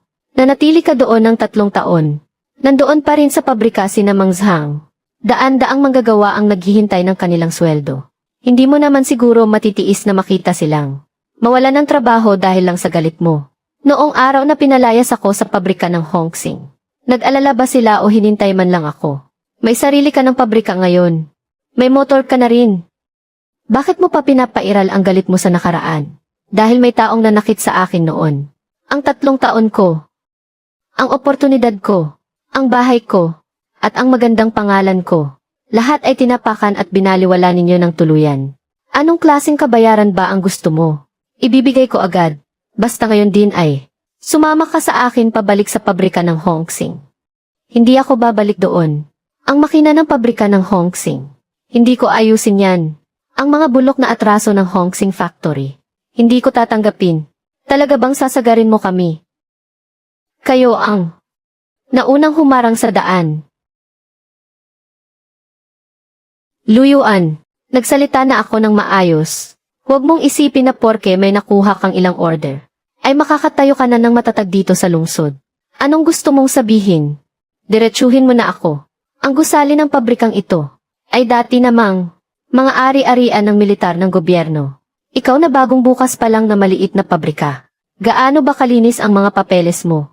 Kapag pinasuri nating muli yan, pwede ka naming ipasara agad para suriin. Mang Zhao, dumaan sa tamang proseso ang kontrata. Si Chief Engineer Wei mismo ang naglakad nito. Marunong sa teknolohiya si Chief Engineer Wei, pero wala siyang alam sa mga ari-arian. Kanino ba ang lupa? Sino ba ang nag-aproba ng mga papeles? Pwedeng-pwede pa nating baguhin ang lahat ng yan. Kaya porke hindi mo ako mapilit sumunod sa inyo, babalakin mo nang agawin ang pabrika ko. Huwag mo namang sabihin ng ganyan. Ang pagbili ng Hongsing Factory sa Luling ay para bigyan ka ng magandang pagkakataon. Ibigay mo sa amin ang teknolohiya ng motorsiklo at gagawin kitang chief engineer. Kapag tumanggi ka, papatigilin ko ang produksyon ng pabrikang ito bukas na bukas din. Luyuan, huwag ka nang magmatigas. Wala kang kapit. Wala kang malalim na pundasyon. Kapag inimbestigahan na ang pabrika mo, mapapawalang bisa ang lahat ng mga order mo. Pagdating ng oras na yan, babalik at babalik ka pa rin sa amin para magmakaawa. Zhao Tianyu. Hanggang ngayon hindi mo pa rin naiintindihan. Sa presisyon umaasa ang makina, hindi sa puro salita. Kahit gaano pa kataas ang presisyon niyan, kailangan mo pa rin ang lugar na paggawaan. Luyuan. Makikipagkita ako mamayang tanghali sa dating vice-direktor ng pabrika ng militar. Pagkatapos kumain, isasama niya ang mga tao para asikasuhin ang pagbili. CJ, hihintayin kong magdala ka ng mga tao rito. Huwag kang magsisisi sa huli. Ang taong magsisisi ay hindi ako. Lao Zhao. Yung tinutukoy mong Luling Motorcycle Factory. Iyon ba yung lumang pabrika ng makinarya sa labas ng lungsod? Ang lupang iyon ay sa pabrika nyo naman talaga dati. Nabakanting ari-arian. Ngayong hinayaan nyo si Luyuan. Nagamitin iyon para gumawa ng mga motor. Naapektuhan na nito ang Hongsing Factory. Mga proyekto para sa militar. Si Luyuan. Siya ba yung kamakailan lang ay gumawa ng Luling Motorcycle? Siya nga. Dati lang siyang temporary worker sa Hongsing Factory. Palihim niyang pinag-aralan ang teknolohiya sa pabrika namin. At ginamit ang teknolohiya para magsolo. Ngayon naman ayaw pa niyang bumalik para ayusin ang mga makina ng militar. Alam ba ito ni Director Lin? Napakaraming inaasikaso ni Director Lin. Wala na siyang oras para sa maliit na pabrikang gaya nito. Ang mga papel naman ay inasikaso lang ng mga tauhan sa ibaba. Siguradong may mga butas doon. Ikaw naman ang namamahala sa mga ari-arian. Basta sumang-ayon ka lang na i-review ito. Agad na maglalabas ng pambayad ang pabrika natin para sa pagbili. Ang lupang iyon ay talagang kasama sa mga lumang ari-arian na nasa ating talaan. Kailangang ay evaluate muli. Hindi naman mahirap. Wala akong pakialam kung mahirap o hindi. Ang gusto ko mabilis. Ngayong hapon din pumunta kayo sa pabrika ng Luling.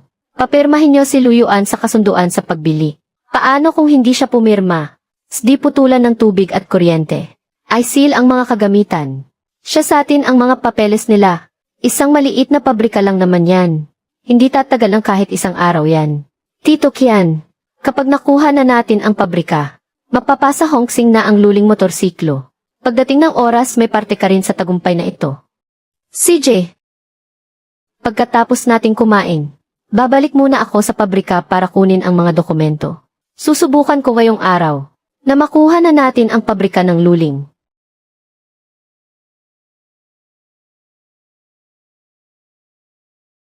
Mang Zhao, pabrika ito ng Luling, hindi ito sa Hongsing. Bakit ka nagdala ng mga tao para harangan ang pinto? Tiete, Tito Zhao, huwag ka munang magsalita ng tapos. Pagkatapos ng araw na ito, kung pabrika pa ba ito ng Luling, ay hindi pa natin sigurado. Itigil ang lahat ng trabaho. Huwag mo munang hawakan ang makina. Simula sa oras na ito, ang mga kagamitan sa pabrikang ito, ang gusali, at pati ang mga order, ay kailangan nating suriing muli. Sa anong karapatan, hindi pa nga namin na ide-deliver ang mga order namin, dahil sa lupang ito, na dati ay ari-arian ng militar ng estado. Dahil sa inyong manager Lu, na may hindi malinaw na mga papeles, at dahil sa aming pabrika ng Hongsing, ang pabrika bibilhin na ang lugar na ito. Hindi malinaw ang mga papel. Ang kontrata, di ba si Inhenyero Wei ang nag-asikaso nito? Pero kung talagang maipasara ito, paano na ang mga sahod natin?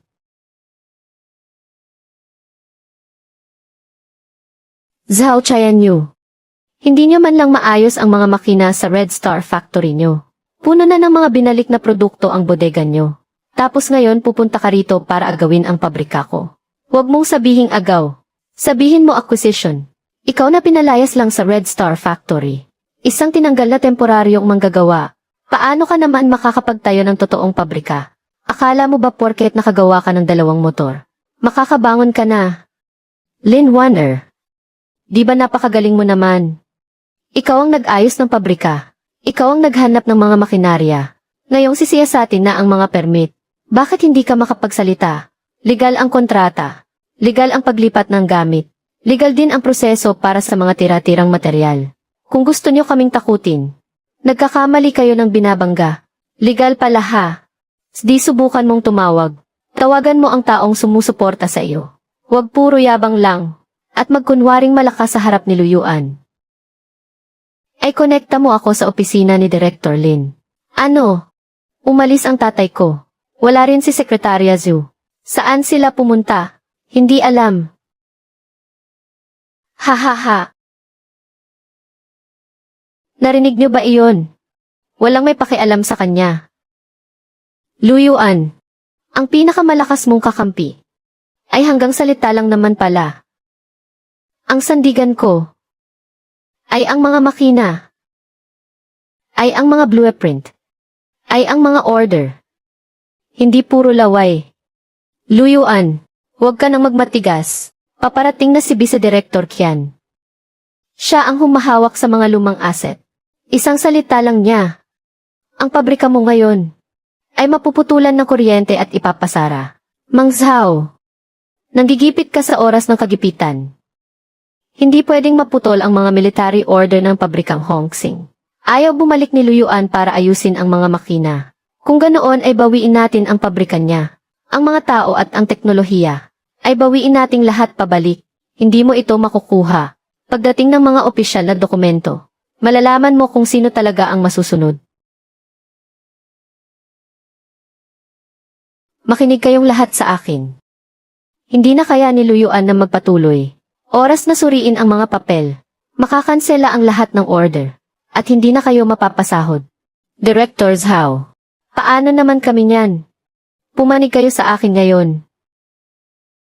Kapag binili na ng pabrikang Hongsing ang Luling, bibigyan ko kayo ng trabaho. Ang mga gustong sumama kay Luyuan na lumaban. Huwag niyo akong sisihin kapag hindi ko na kayo kilala. Master Lu, kukunin ba talaga nila ang pabrika natin? Huwag kayong makinig sa pananakot niya. Ang kontrata natin ay nandito naman.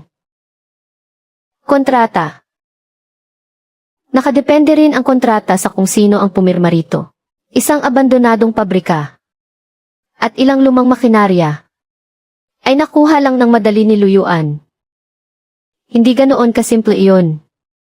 Huwag din kayong magpakatanga. Dati si Luyuan sa Red Star Factory. Hindi man lang siya maregular. Tapos ngayon biglang may sariling planta. May mga kagamitan. May bakal pang militar. Sino ba ang nakakaalam kung sa likod niyan ay may kalokohan palang nangyayari? Iho, magandang bagay ang may panindigan. Pero hindi pwedeng gawing permit ang panindigan mo. Nasa opisina ang mga permit. Nasa kamay ni Tito Zhao ang mga libro ng kwenta. Permado na ni Chief Engineer Wei ang listahan ng mga kagamitan.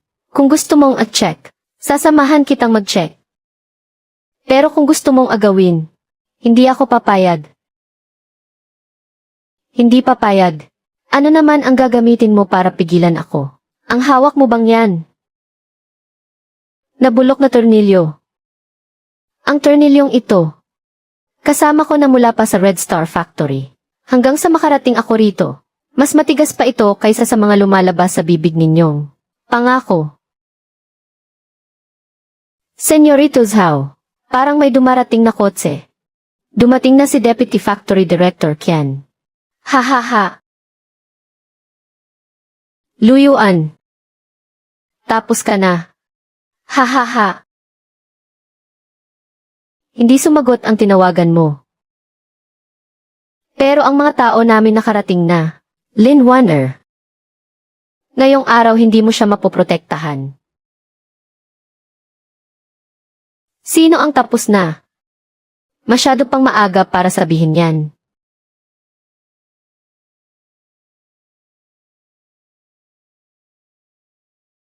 Sino si Luyuan? Ako si. Ang lakas ng loob mo. Ang mga lumang ari-arian ng pabrika ng militar ng gobyerno. Gagamitin mo na lang ng ganoon kadali. Deputy Director Qian. Legal na nilagdaan ang kontrata. Si Chief Engineer Wei ang nag-ayos ng listahan ng kagamitan. At nilagdaan niya ito. Teknikal na bagay lang ang hawak ni Chief Engineer Wei. Sa akin nakatoka ang mga lumang ari-arian.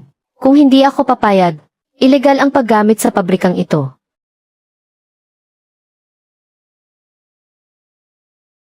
Hawak mo nga ang mga lumang ari-arian.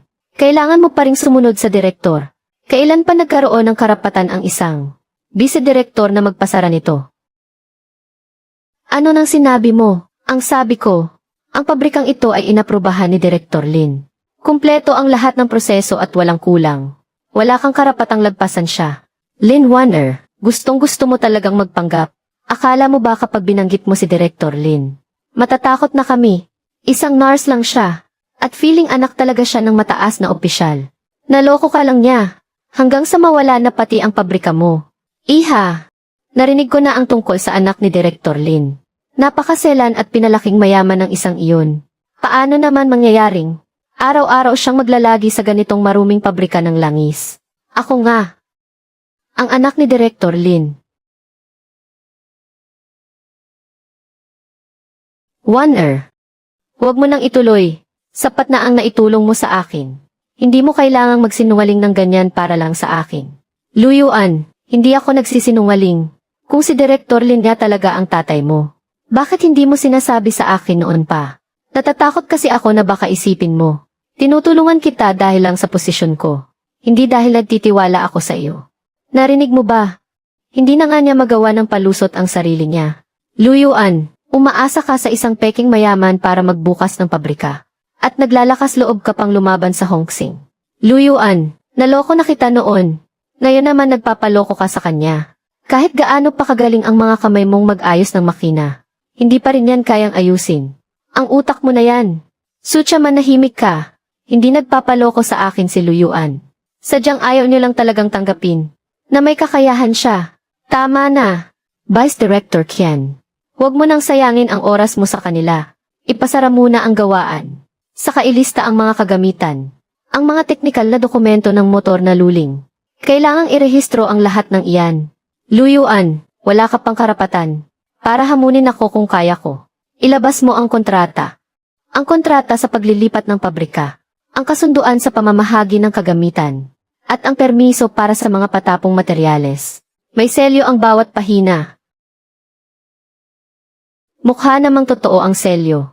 Sayang nga lang, Director Lin, hindi mag-aaproba para sa isang pansamantalang manggagawa na sinibak sa pabrika ng Hongsing. Kayong mga nandoon, alok nyo ang pinto ng gawaan. Palayasin ang lahat ng walang kinalaman dito. Subukan ninyong hawakan iyan. Titiyakin kong pagsisihan ninyong lahat. Iha!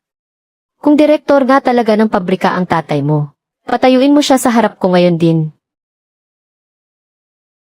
Director Lu. Nandito na si Director Lin.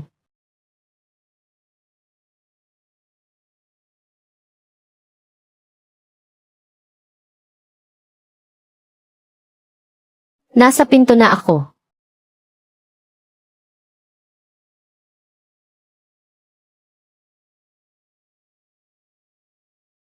Director Lin.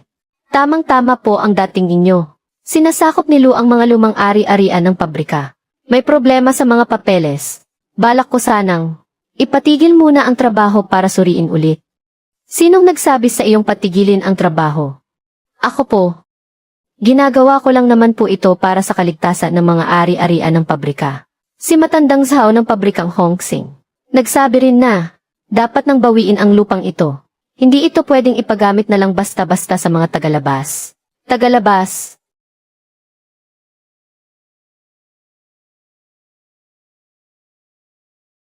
Kasamang Luyuan. Sa wakas nahanap din kita. Noong huling beses sa harap ng ospital. Ang mga sinabi mo ang nagligtas sa buhay ko. Kayo po pala ang opisyal sa sasakyang iyon. Sabi mo sa akin, pinakialaman ang steering tie rod ko. Nang lumabas ang resulta ng inspeksyon, tamang-tama nga at walang labis walang kulang. Kung dumaan talaga ako sa highway, baka patay na ako ngayon at wala rito sa harap mo. Luyuan. Iniligtas mo pala si Director Lin. May narinig lang akong kakaibang tunog.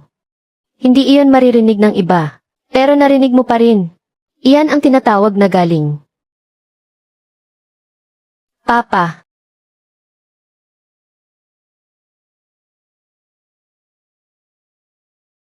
Wanner. Papa mo talaga siya. Hindi ko naman sinasadyang ilihim sa iyo. Baka kasi isipin mong tinutulungan kita, dahil lang Salin ang apelyido ko. At hindi dahil sa naniniwala ako sa iyo. Sa simula pa lang, kaya mo na silang patahimikin. Bakit sinamahan mo pa akong pumunta sa kooperatiba at magbabad sa workshop? Nagpupuyat sa pag-aaral ng mga blueprint dahil gusto kong mapatunayan sa lahat na si Luyuan ay umaasa sa sarili niyang mga kamay at hindi sa lakas ng kapit. Ha ha ha. Tama ang sinabi mo. Hindi nga nagkamali ang anak ko sa pagpili sa iyo. Director.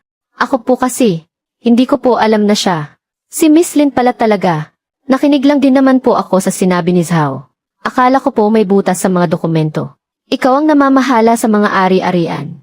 Pero kahit ang dokumentong may pirma ko, hindi mo man lang tiningnan. Bago ka nagdala ng mga tao para ipasara ang pabrika.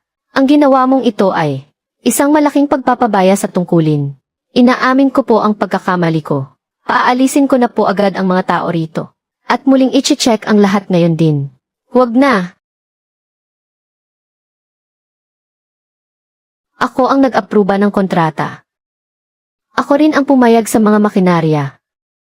At maging ang mga scrap ay dumaan sa tamang proseso. Kaya kung sino man ang muling manggugulo sa pabrika ni Luyuan, ay parang binaliwala na rin ang mismong pirma ko.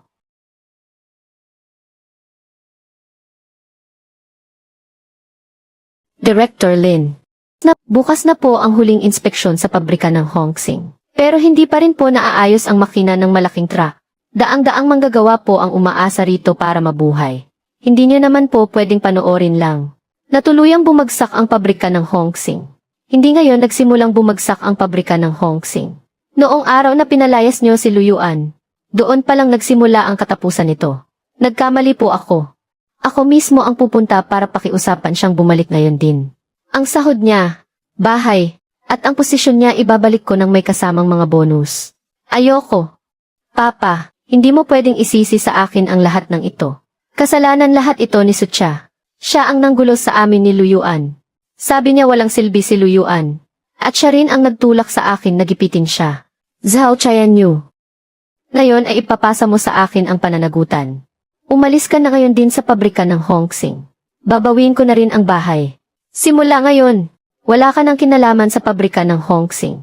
Hindi ganyan ang sinabi mo noon. Sabi mo si Luyuan, hindi na kailanman makakabangon pa. Tama na. Ang pabrika ko. Hindi tatanggap sa mga tao ninyo. Hindi babayaran ang mga bayarin ninyo. At hindi makikinig sa away ninyo. Tio Zhao. Paalisin sila. Luyuan. Ang pabrika ng Hongsing ay talagang babagsak na. Makina ninyo iyan. Ayusin ninyo mag-isa. Lumabas kayong lahat. Magpatuloy ang produksyon sa pabrika ng Luling. Ang sinumang humarang sa pinto, ako mismo ang haharap sa kanila.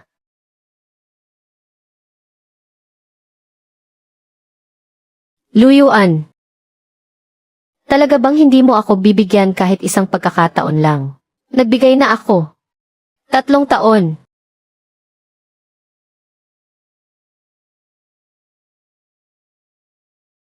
Nagagalit ka ba dahil inilihim ko ito sa iyo? Naman. Nagagalit ako dahil hindi mo agad sinabi sa akin. Para nabawasan sana ang pag-aalala ko. Simulan na ang trabaho. Ang landas ng Luling ay nagsisimula pa lamang.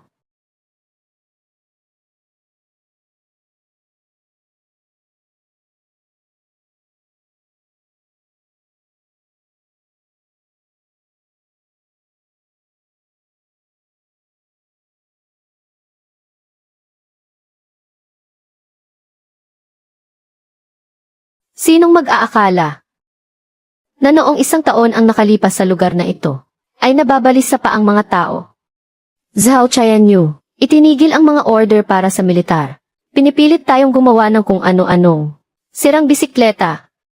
Ngayon talaga, Lufeng heavy truck na ang ginagawa natin. Sabi ni Chief Engineer Wei, yung makina na yan, ay ilang gabing pinagpuyatan ni Factory Director Lu, para iguhit muli ang mga blueprint. Anong ibig mong sabihing iguhit muli? Iterative upgrade ang tawag dito. Ang lakas, ang tipid sa krudo, at ang tibay nito, ay talagang daig na daig ang lahat. Ang Luling motorcycle, ay simula pa lang. Itong Lufeng heavy truck. Ang tunay na mukha ng industriya ng China, na dapat nating ipagmalaki. Huwag lang natin pag-usapan ang teknolohiya. Kahit ang saluling motorcycle pa lang na mga order mula sa ibang bansa, ay abot na hanggang sa susunod na taon. Ang diskarte na ito ni Luyuan, ay nakuha na ang merkado at teknolohiya sa sarili niyang mga kamay.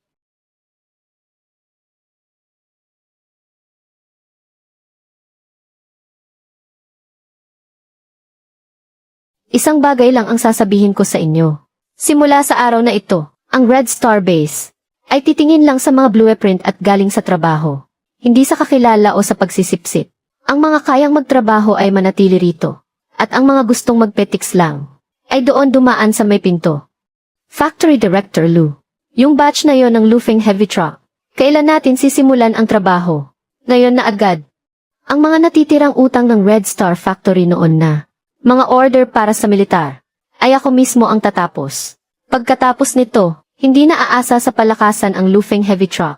Hindi sa mababang presyo umaasa, kundi sa makina, sa chassis, at sa kalidad na mismong nagpapatunay. At saka, ang sahod ng lahat ng manggagawa ay ibibigay base sa bagong pamantayan. Ang mga dating hindi na ibigay na bonus, ngayong araw ang accounting, ay babayaran ang lahat ng kulang.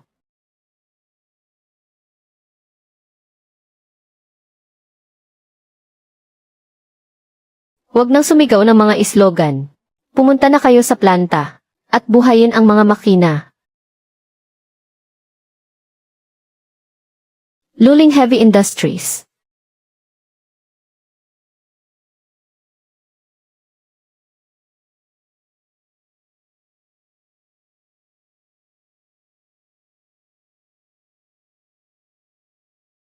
Ulat po Director Lou. Director Lin. Ang unang Lufeng Heavy Truck ay matagumpay na umandar. Maayos at kalmado ang takbo ng makina. Ang ingay habang nakaidle ay mas mababa sa pambansang pamantayan. Ang pagsubok sa karga ay lampas pa sa inaasahan ang naging resulta. Ang tunog na ito ang tunay na planta ng Hongqing na dapat nating naririnig. Mahusay ka bata. Muntik nang mawasak ang planta ng Hongqing sa mga kamay ni Zhao Tianyu. Pero sa iyong mga kamay, muli itong nabuhay. Hindi mo ako binigo. At lalong hindi mo hinayaang si Warner ay magkamali sa pagpili sa iyo. Ayaw ko lang talaga na muling masayang ang magagandang makina sa kamay ng mga taong walang alam sa makina. At sirain lang ito.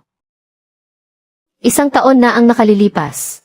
Pinalayas ka na bitbit lang ang iyong toolbox. At wala ka man lang matuluyan. Ngunit ngayon, binili ko na ito pabalik. Sabi nila noong umalis ako sa Hongqing. Wala na raw akong kwenta. Ngayong araw ipapakita ko sa kanilang lahat ang totoo. Hindi dahil hindi ko kayang iwan ang Hongqing, kundi dahil ang industriya ng Huaxia ay nangangailangan ng mga taong talagang nagtatrabaho. Manager Lou. Lufeng Heavy Truck. Saan ang unang biyahe nito? Sa mga minahan. Sa mga pantalan. Sa mga border. Sa lahat ng lugar na may pangangailangan. Para sa mga heavy truck ng Huaxia. Paano naman ang mga motor na luling? Patuloy na ibebenta sa buong bansa. Ang motor ang magpapakilo sa mamamayan. At ang heavy truck ang magpapatakbo sa industriya ng bansa. Malayong malayo na talaga ang narating niya. Hindi lang dahil nakaalis siya sa Hongqing, kundi dahil narating niya ang isang antas na sa buong buhay ko ay hinding-hindi ko kayang pantayan.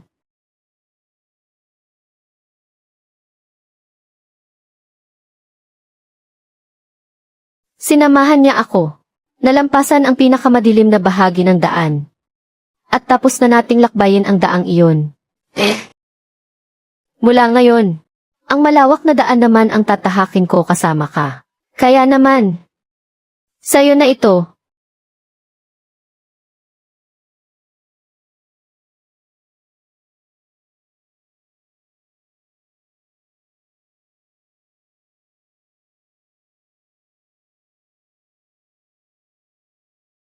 Simulan na natin ang trabaho.